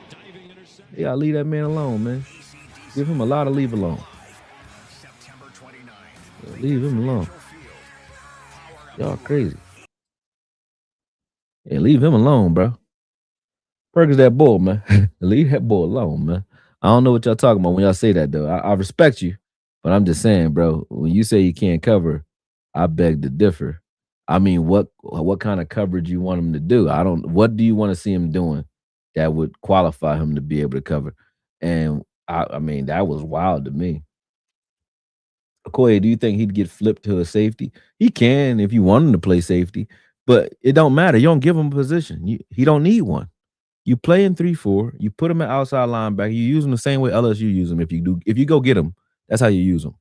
Put him at outside linebacker. Let him flex there. You don't. I mean, but then you have the thing where you say, okay, well, we got Ezeraku. Do you want to take Ezeraku off the field to put him on the field? Probably not, right? So what do you do with him? You put him at the middle linebacker position and you let him play. You let him blitz from there. Let him do different things. He can play it. You know, he can do it. He can do it. I would put weight on him and make him play middle linebacker. Or here's the role for him, right? Did I erase it? I think I erased it. Let me see if I got this film of Martellus. Martellus, you guys know who Martellus is from Minnesota. Martellus is the way you use him. Martellus is a guy that they were really playing. Minnesota was playing a 5-1-5, but they were really playing with a big nickel. That fifth defensive back that was on the field was Martellus, number 44. He was playing. I'm gonna show you. Hold on. I think I erased some of the film. That's what the problem. Matter of fact, I know where to go get it though. I got it online already. Hold on a second. Let me go back. All right, watch this. Koye Media.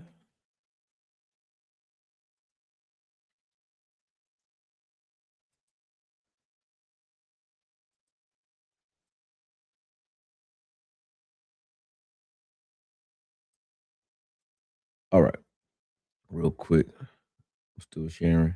Yeah, I'm sharing. All right, let me pull this in. All right, let me get back over here real quick. Now look for 44. Number 44 is not a linebacker. He's a safety slash linebacker. This is what you can do with him in this type of defense, where Martellus sometimes has coverage responsibilities in the slot, but he slides into the box as well and plays this way. But when he does, you see him here, 44 right there, right? You see him?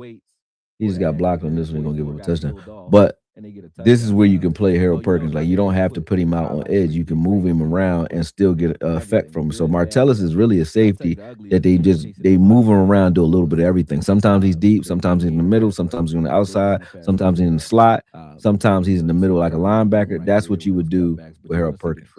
There he is right now, again in the box. See where is he's right behind Bullard, where that thumb is right there. Boom. That's where you would play him. Same way you see Martellus. Now I'm not saying I'm saying Martellus is on his level. I don't think so. But that's where you would play him. All right. I don't need to show that entire video. Y'all get the point. All right. He said, come on, bro. You need to find a happy medium. We don't want to lose revenue just to show detailed content, but it has to be some way to do both. Give your expertise and make your money. You tell me, ask ChatGPT. You tell me the way to do it, and I'm gonna do it. And I love film. I don't want to come up here and just talk for an hour, bro. I gotta show some film. I like the film, so I gotta do it. He said, I like Perkins. This is my new prospect. Oh, I like Perkins too, man. But yeah, this is what I like to do, man. So I'm doing it. Also, Okoye bringing receipts on what he says. Oh, for sure. For sure. I'm not just throwing something out there. He said, I agree, Chef Shot. I do believe they make different rules depending on the content creator. Yo, bro, if you ain't lying, I've seen so many content creators, like a lot of guys that I watch. I don't even want to say their names because I don't want YouTube to bother them. Like it's not like saying, you ain't bother him. But I know YouTube content creators that don't get flagged, that do way more film than I just was showing you guys film. They ain't getting flagged. Like you know what I'm saying? I don't get it. They be on my ass though. Yeah, I read that. Yeah, Perkins looks like an issue for opposing offenses. Dude seems like a real chess piece. He is. He is. And for anybody who think that he's not, it's like you got to tell me what games you talking about. Like somebody told me he was ass this season. I said, well, which games? Because I watched the 2025 season so far. I haven't peeled through it like crazy, but I watched enough to know that he wasn't ass. I can tell you that. Tack Wilson. He said, "You think Perkins will be there at 92? Not if somebody's smart. No, I mean after running a 4.3, they wanted to see him on his pro day. That's why he was graded all the way up to his pro day. They haven't changed his draft status since the pro day. They still saying third round. Now, could he still go in the third round? Yeah, but I think teams who like his skill set, I think you might see him jump off the board sooner. I think he's a second round grade. He's really a first round grade for me, but I think because of injury, I can see him going in the second round. If I'm looking at all of his collegiate resume, he's a first round grade for me. All the guys that I like in the first round, I can't think of a linebacker in the first round that has a better resume than Harold Perkins. If you look at his entire college career, not last year, because we ain't basing. If you're looking at 1 year, then which year you want to pick? Pick 1 year then. If you're looking at 1 year, pick 2024 or 2023 for him, I mean, and he still wins. If you're looking at his entire college career at linebacker, he still wins. 17 sacks in 3 years. And no, he had more than 17 sacks. Matter of fact, hold on. Let me stop lying on the young boy. Let me give you his real stats. Hold on a second. We ain't got to lie. You ain't got to lie, Craig.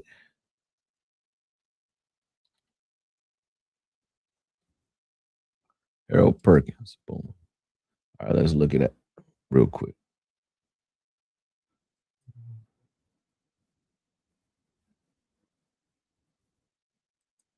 All right, 2022. Boom.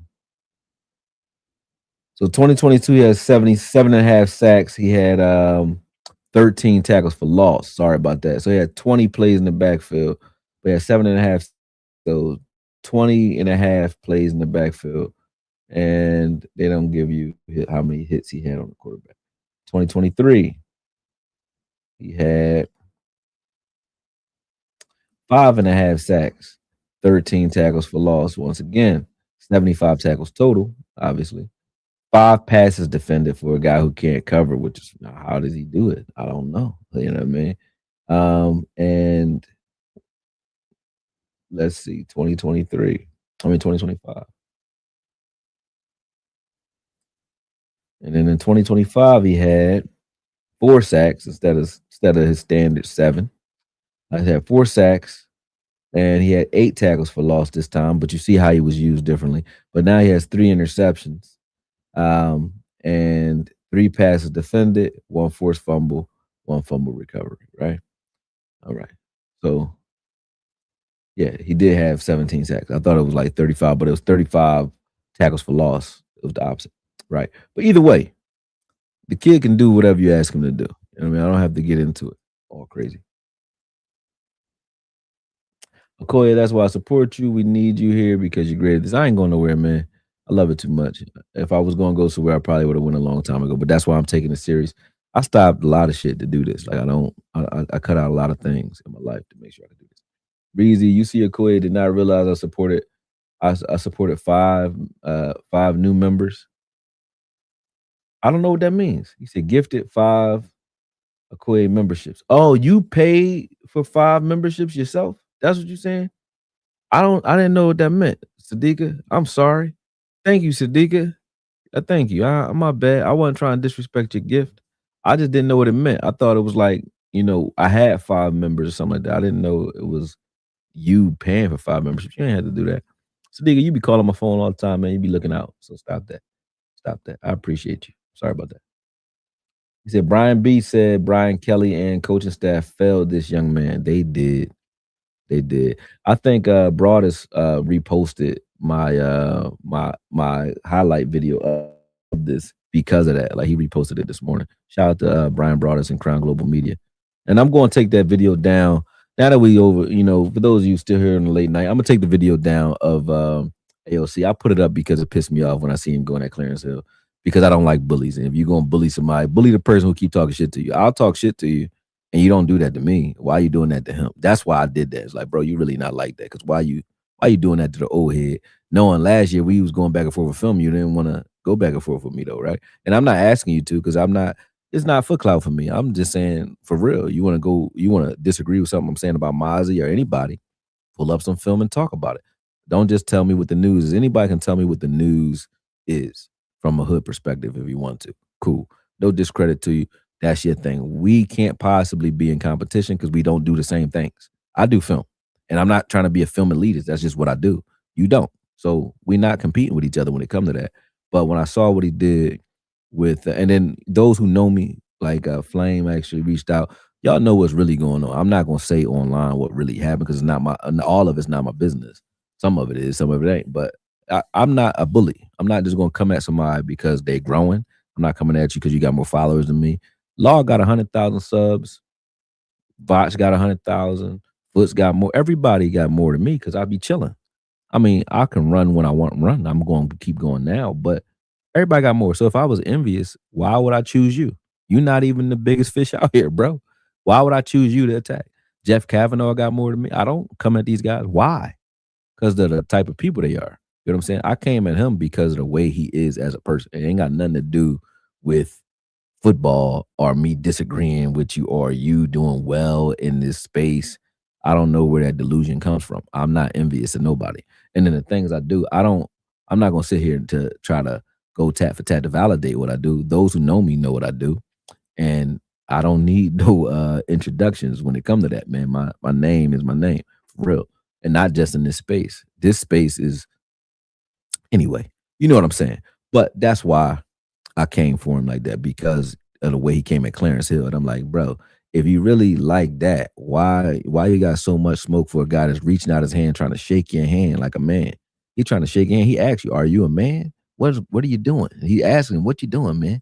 Are you a man? Try to shake your hand.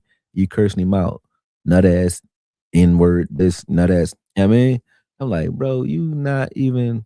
Come on, man. So that's why I did that. I'm not a bully. I bully bullies. You know what I mean? I don't like bullies. I really don't, and nobody do. Like people from where I'm from, if they just seen you doing something like that, or people see you bullying somebody that they know you really don't want no smoke, they gonna dog walk you just because you that type of person. I don't know where they do that at. And then the people who are like, I'm not here to come at any of my followers who like the bull. If you like him, like I told everybody on here, and I'll say it again, go follow AOC. Make sure he get as much money as he can get. You know what I mean? Make sure he get what he's supposed to get. I ain't trying to knock no food out of his mouth. I don't care. I just don't like you. You know what I'm saying? But I'm not trying to take nothing from you. I don't like you. That's it. Because I look at that as like you bullying somebody. And even though Clarence Hill, and I'll be honest, Clarence Hill, we don't disagree about Micah, about other things, right? I don't. This is football. We can disagree, and I don't gotta hate you because I disagree with you. I don't agree with Vach on everything. That's like my little brother. We will argue on the phone about players, but we agree on Perkins though. But we will argue on the phone about players. Boss, same thing. You know what I mean? So it's not a disagreement thing. None of that. I'm not that shallow or petty. If you see me talking trash to somebody, either I'm just bored for the cardio and it's like random people from like the Eagles, something like Tom Stakes and those types of guys, where I'm just talking just because I'm on a flight. Sometimes I'll be on a flight and y'all see me rapid firing, but I'm in the air somewhere and I ain't got nothing else to do but tweet. So cool, I'll do it then. Or it's the football season and I'm trying to get everybody juiced up. Cool, that's cool too. But if you see me going at it and it look like it's like, this look like it's a bad joint, they did something because I don't bother nobody. You know what I mean? If you see me fighting an old lady, trust me, it's her fault. Yeah, and I'm not serious because I'm not going to bother nobody. Is what I'm saying. That's my point. You won't see me fighting an old lady, but you know what I mean. But watching him do that is like, all right. And I know he could probably say the same thing. Clarence did something, but I'm like, hey, I do know that the things you saying sound kind of crazy. Like, yeah, they wanted me to take your job too. I'm like, bruh, you wild for the things you saying. Because even the people who, if they did want you to take the job, you throwing them under the bus for saying it to you. I got the emails. Like, you wild for that. The things he's doing is just wild. And I'm not here to tell you how to be a man. Your mom should have did that. But at the same time, it's like, I just don't like bullies. And I once I seen Clarence Hill take his hand and try to shake his hand, and then he leave him hanging and still keep talking crazy to him. And then I got, I can't speak on it, but that's not the only view I've seen. Like that wasn't even the only place I seen it from. Like the people who were there, I know people who was there. I'm just not going. They don't want to be involved, so I don't speak on those things. But I know people who was there. So, and I know what was going on. I know even why Clarence Hill was there. I know what he was doing. You know what I'm saying? So this is not I'm trying to take up for Clarence Hill Jr. I don't know Clarence. We not friends. It's just you a nut because you coming at a person who don't want no smoke with you. If I walked up on it in a corner store and I say, all right, if it's Mortal Kombat, Mutual Combat, do your thing. Go ahead. All right. That's what you want to do. But if I see somebody saying like, no, I'm cool, and you still going off on, oh no, that's a problem for me.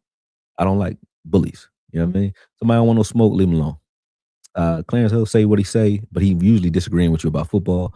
He might say something like, he might discredit your brand from a tip like, okay, I know, because he put in 30 years of journalism. So of course, guys who been in this space and have done things, like I get it. I'm that way. I'm the disruptor in the boxing space and in this space. I'm just that way. Like the things I'm able to get into, thank God I can do it. I don't have to go the normal route. I don't have a college degree, but I've worked in the corporate world where I've been doing C-level deals with C-level executives, right? Don't have to talk or brag about none of that. But I was making six figures before I even got into this space. I was making six figures in 2013 before I even quit working for anybody, right? But I didn't have a degree. So I understand how the VP of my company would look at me and say, yo, why he in this meeting? He didn't want me there. This black kid who from the hood, brash and a little cocky at the time. He didn't want me there. I understand. And then he would CC the company on emails, and I would CC and everybody back on emails, and we have conversations like I be having on Twitter where I'm quote reposting. I was doing that like with emails with the VP of my company, because if you start something with me on don't disrespect me publicly and then try to apologize privately. Let's keep the conversation public because you started it public, right? So I would do that type of stuff. And obviously it rubs people the wrong way. They don't really like that, right? But I'm a truther, you know what I mean? And sometimes that gets you in some trouble. But what I'm saying is I was already I've been the guy that can get into spaces that you're not really supposed to be in. So I understand Clarence Hill's position too, because they're like, hey, even the VP of my company, he's like, hey, I got a PhD in, tech and in online reputation management and so on. What is this kid doing in this room? He don't belong here. You know what I mean? But I was smart enough and diligent enough to be there. In boxing, I've been boxing since I was 7, but when I decided I wanted to train is because my trainer asked me to train a fighter that we were both that I was bringing up, Hakeem. And he said, "Yo, I need you to help me because I'm old now." So I went and got my license and they started training. But we training in the dungeon, just us. So when I step out on the scene with these fighters, they like, and then these guys from Morocco come and Nas Masoudi and the Bill. And I'm just telling y'all this because, like I said, we shooting the shit. It's 1 o'clock in the morning. I'm just gonna talk to you. Then we're gonna get out of here. But I'm like, hey, they come from Morocco in like 2018. I meet their manager. We at Madison Square Garden. I'm doing reporting for Jamil for Fight Hype actually, and I got to interview Danny Jacobs after the who was he fighting? Derevchenko, right? I got to interview and that was cool, right? I was like, damn, that's dope. But I met these guys' manager and they were from Morocco. He said, yo, I'm looking for an American trainer. I wasn't a trainer yet. He said, I'm looking for an American coach because I'm bringing these guys from Morocco. I said, you just met one. Shook his hand. Boom. He brings them here. And now I'm the guy ushering these guys around Philadelphia. So we sparred boots. We worked in the camp with J-Rock, with Julian Williams and Breadman leading up to the unification bout for between him and Hurd. So that was just luck. I didn't know any of those guys at the time. They just let us come into camp and my guys were like, top amateurs. So, they weren't amateurs at the time, but they were top amateurs before they went pro. So they had a skill set to be able to keep up with J-Rock and those guys. So they like, yeah, bring him back. Keep bringing him back. They were knocking guys like Sam T, the late Sam T, rest in peace, knocked him out the ring in front of Boots. Boots got pissed off, said, like, all right, I'm gonna fuck him up. So they brought him back to spar Boots. So we did all those, I was doing all those things, but I was that guy where everybody's like, yo, you don't belong in this room. Like you wasn't training. We don't see you in the gyms every day.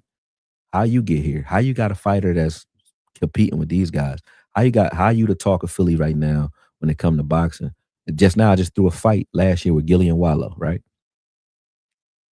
Who am I? I'm just a boy. I reached out to them on IG. I got people that know them, but I ain't go through no friends. I just reached out on the business, wrote it out. This how you gonna make 600,000 doing business with me, and this is how. Wrote it out, did it. We did 3 fights together. Look it up. You know what I'm saying? But they like, how does dude get the Met? How's he getting in these spaces? I understand what that's like. So I do understand Clarence Hill's perspective because when you pay your dues, you do want to understand how somebody's just budgeting into the space. So I get some of the things he says, right? I get it. But I also understand our perspective too, where it's new media, we doing things different. But that don't mean I gotta shit on you or try to disrespect you either. It ain't, I mean, I understand. You got your way of doing things. Some people say, hey, go to school, get a good education, get a good job. That's the way I was trained, right? And I realized, hey, you know what? I realized? I'll tell y'all this, right?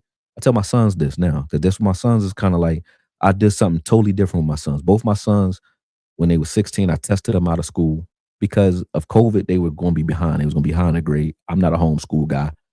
They was doing bad at homeschool. So they was going to get left back. I said, I'm not doing that to y'all. Number one. Number two, we moved back to Philly at the time. And I said, I don't want y'all in Philly schools. All you're going to learn. My folks, my brother-in-law, his cousin's sons, he got twins. They first day in Gratz, where Rasheed Wallace went. They first day in Gratz, the young boy was like, yo, you got a pole? I mean, you got a gun? Like, well, you need one. This is 9th grade. That's what first thing they learn. So all they gonna learn in Philadelphia public schools is how to drill. All you gonna learn is how to kill. That's it. So I said, all right, I'm testing y'all out, right? So I tested them out of school at 16, both of them. So my 21-year-old, when he was 16, I did it with him first. Tested him out first year. All you gotta do, get in. He was fat boy too. Get in shape. He was a fat little incel. Used to, no, you know what I mean? I'm not disrespecting him. That's my son. Get in shape. So first thing you gotta do is go to the gym. You gonna go to the gym. So first year, 16, you got one job. Gym, keep your room clean. I'm not gonna fuss at you for nothing else. I don't care what you do. Gym, keep your room clean. And test out of school. Get your high school diploma. He did that. Cool. Next year, you gotta get a license, and you're gonna start college a year early at 17. He did that. And you got to pick a martial art because a man got to be able to feed himself. So you had to learn to hunt, had to learn how to fish, had to learn how to camp and hike, had to learn directional skills, so on. Like in the military, it's like kid boot camp. Then you gotta, you go to school, you gotta get it. You don't have to get a job, but you can. You know what I mean? You ain't had to work, but you can. And also you got to learn how to learn a martial art. And he had to learn how to take guns apart, put them back together, and and really be careful with them. You know what I mean? Because I'm like, I know y'all running around with circles of young bulls that think that guns is toys. So instead of making it something that's exciting to you, it's gonna be so boring to you by the time you get a gun in your hand. You be like, I know what to do with a gun, and I know not to play with people who playing with guns because that's dumb as shit. So taught them all of that. It was man school, right? But you had to learn martial arts. So you gotta learn how to defend yourself. You could choose. They don't want me to train them in boxing because I'm dad and I've been doing that since they was kids. It's annoying to them, right? Because I think they were right because it strains our relationship because I'm a different coach than I am a dad. I'm a dad, I'm funny. Coaching, I ain't playing with you. I'm trying to kill you. And I'm not even trying to kill you physically with my hands. I mean, I don't care if you're tired. I'm trying to break through levels. And I don't care if you don't like me. You know what I'm saying? You probably won't. You know what I mean? So I was okay with that. But I sat them down and we watched Choke, a documentary with Ricks and Gracie, and they chose jujitsu. So they both do jujitsu. But that's what I did with them. You know what I'm saying? So like I said, everything I do would be like, I understand it's like, okay, you're not going the normal routes that normal people go. The way I was taught was like, go to school, get a good job, get a good education, and you cool. But that wasn't what worked for me. What broke me bad and made me stay out of the corporate world and just start getting into things like this. There was no Okoye before 2016 as far as content. I didn't care about content. I was working.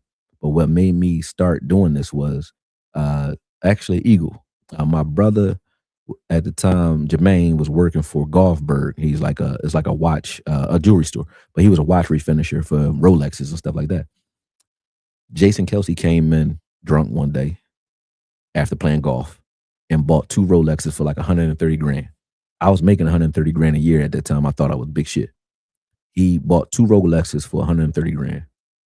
And, my brother was in logistics too. So he had to like figure out creative ways to ship people their shit. But he realized like, hey, these watches is here and nobody came to pick them up for like 2 weeks.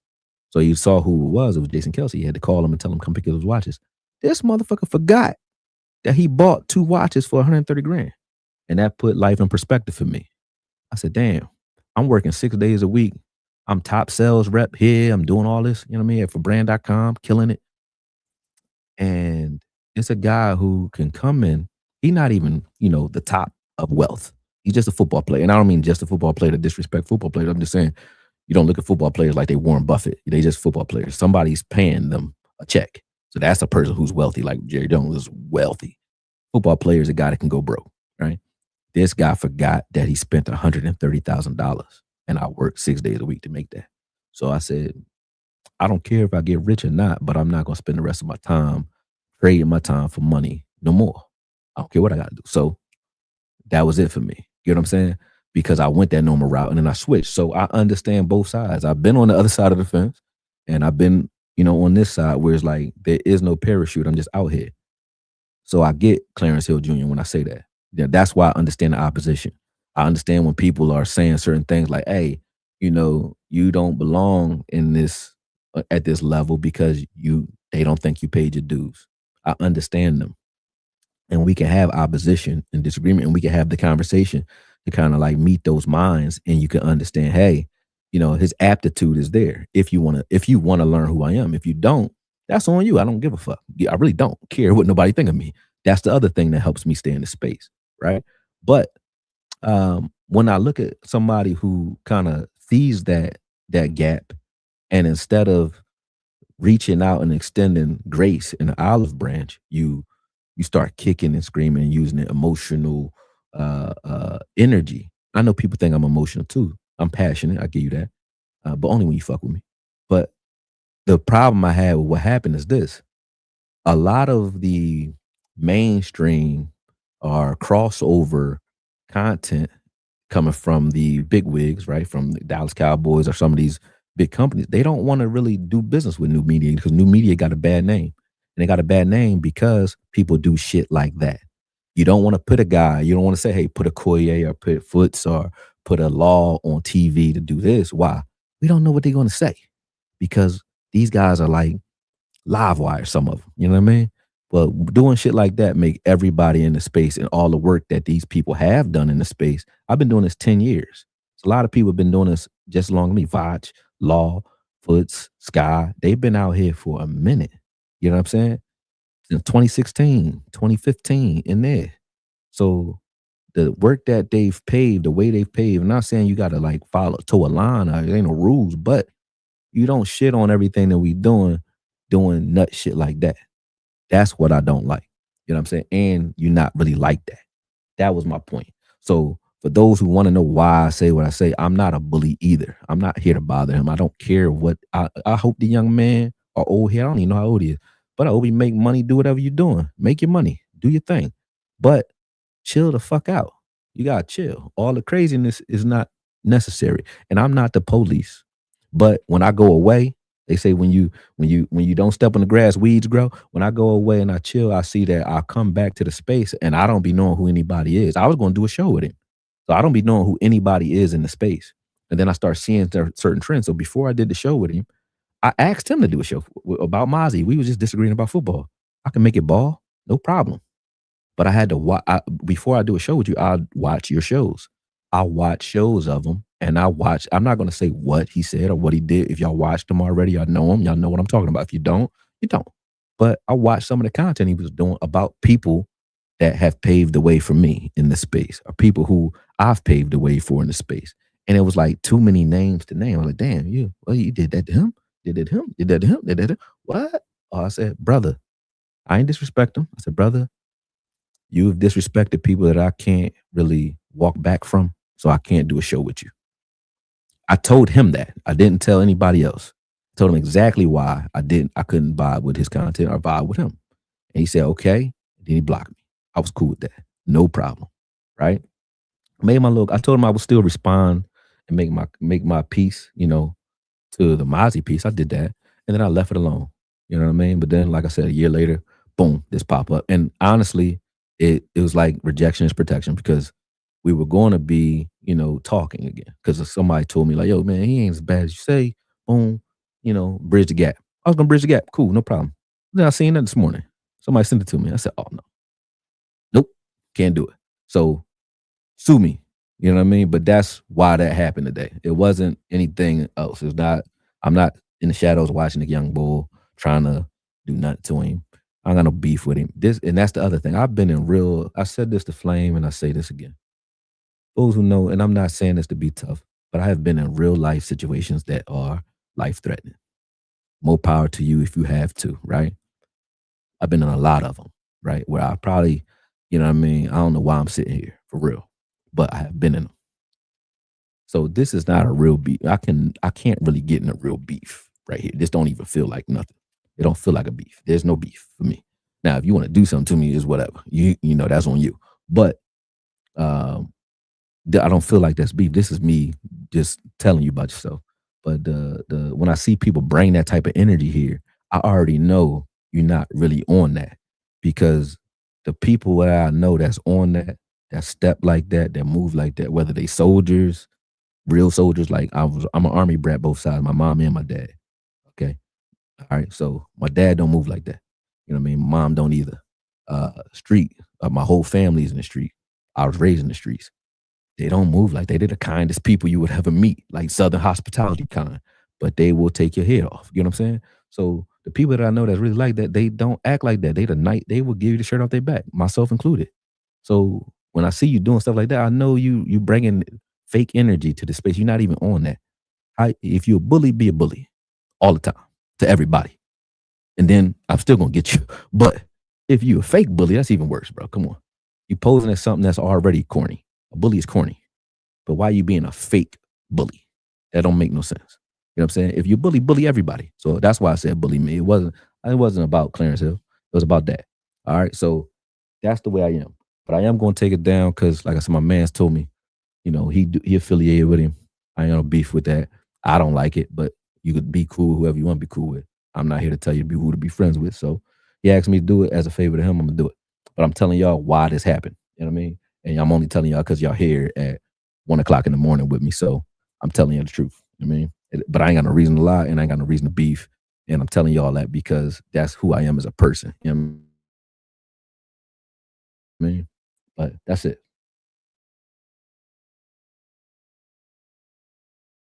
What's happening? Oh damn, my shit just jumped off. Back on. All right.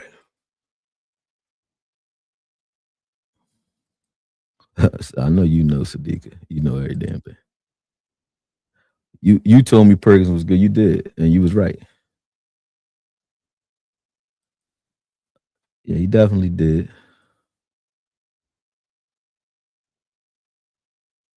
I mean, I'm not even here to. I'm not here to say nothing bad about the young bull on that tip. Like I said, I did what I wanted to do, and like I said, I proved my point.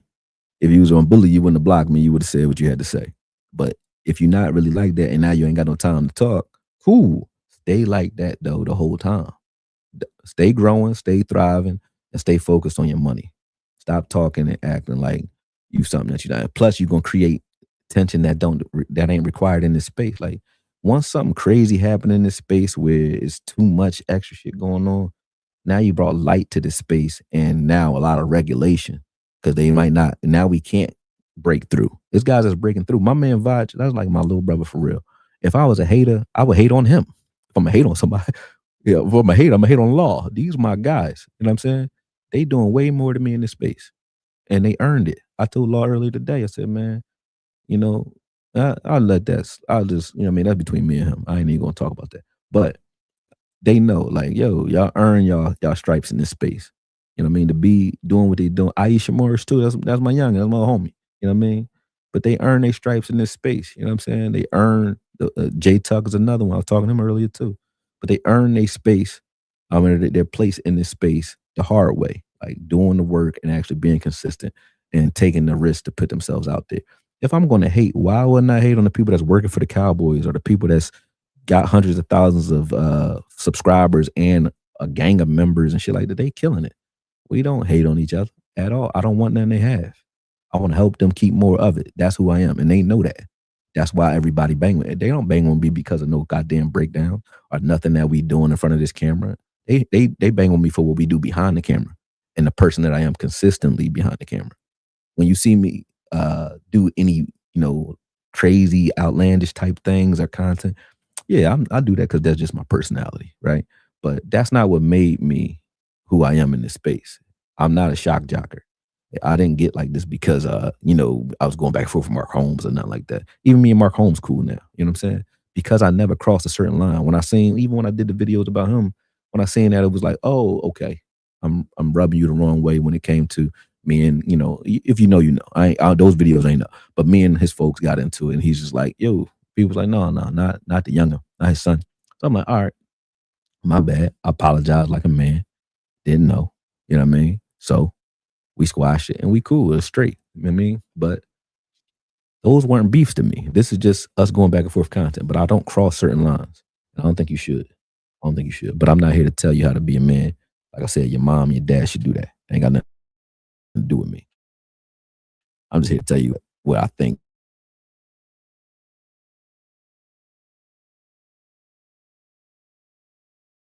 If I want to. You know what I mean? And that's something I felt like speaking on. So those who disagree with it, you like his content, like I said, all 123 of y'all, I will not be mad. Please go and follow him too. Hit the notification button too. I'm not trying to take no money from him. I'm still not going to support no corny shit though. Not going to do it. Can't do it. But I still haven't blocked him, haven't unfollowed him, haven't unsubscribed to his page. Never. Why? Because you deserve what you've earned. When I was watching him, I was watching him because he was funny to me at times. You know what I'm saying? He had a funny spin on it, funny narratives, things like that. I like that. But I didn't know that was like, it was more than that. You know what I'm saying? I didn't know what it was. I thought he was just like a cantankerous, eccentric type boy. I didn't know it went all the way into that. You know what I mean? But I don't like that. But I will tell you that to your face and still fuck with you or not. That's the way I am. You know what I mean? But after this point, I don't fuck with him. You know what I mean? But I'm not going to unfollow him. I'm not going to tell nobody else to. All right. Appreciate y'all. Listen, make sure if y'all want to support the channel, I know Sadiqa already kind of hit y'all quota for y'all, but I don't need, people on the top end that's kind of carrying the weight for everybody. When I'm saying support this channel, and the reason I'm trying to build this channel, because I already know what we can do. There's a bunch of stuff in the works that's not just me. It's a bunch of us behind this, right? And if we build it right, there's a lot more where this came from. And I don't mean just breakdown content. I'm talking about the visions that we got when it comes to this pipeline. And I'm not going to speak on it because I feel like when you speak on things, you try and get done when it's not permanent. You did it prematurely. So I don't speak on things prematurely, but you're going to see. I mean, it's a reason why I'm sitting here at 1 o'clock in the morning. It ain't for fun. It ain't just fun anyway. But I love y'all, man. And definitely make sure y'all support the channel. And when I say I love, I don't say that lightly. I really do. I'm not just throwing that word out there. I love what I do for real. I would not be sitting here. I can go, I got some fine shit upstairs, bro. I can go chill with her all day. She want to chill with me. Chill with her all day. Got a daughter upstairs, you know what I mean? Go chill with her all day. I got a grandkid in Philly. Go chill with him all day. I got plenty of things to do to occupy my time where I don't got to think about this, man. I do this because I really love doing this. And I got to love y'all because y'all are the reason that I'm not sitting here just talking to a fucking camera. So I appreciate everything for real. And I'm being very contrite with y'all because I think sometimes people watch how I am on Twitter and they think that is the man that you talking to, and you get that fucked up. That's not who you talking to. They watch what I do on these breakdowns, and I'm very nerdy or articulate, and y'all think that's the man you talking to. That is not who you talking to. It's really not, but I understand. I understand y'all perspective too. But like I said, when I say I love y'all, I really do. And I thank y'all for everything. And I'll see y'all soon. Support the channel. Remember, support the Bull AOC. Support all these youngins that's out here doing their content, doing their thing. And one thing can't nobody say, and the reason I can say what I want, because everybody out there, and it's more than 30 of them out there that's doing content, right? They know. Even Flame, though. Flame, you don't know me, right? You got my number, right? Sadiqa, you can call me right now. I'm very available. I'll help anybody. That's the way I am. You know what I'm saying? So love y'all. Appreciate y'all. Thank you. Talk to y'all soon.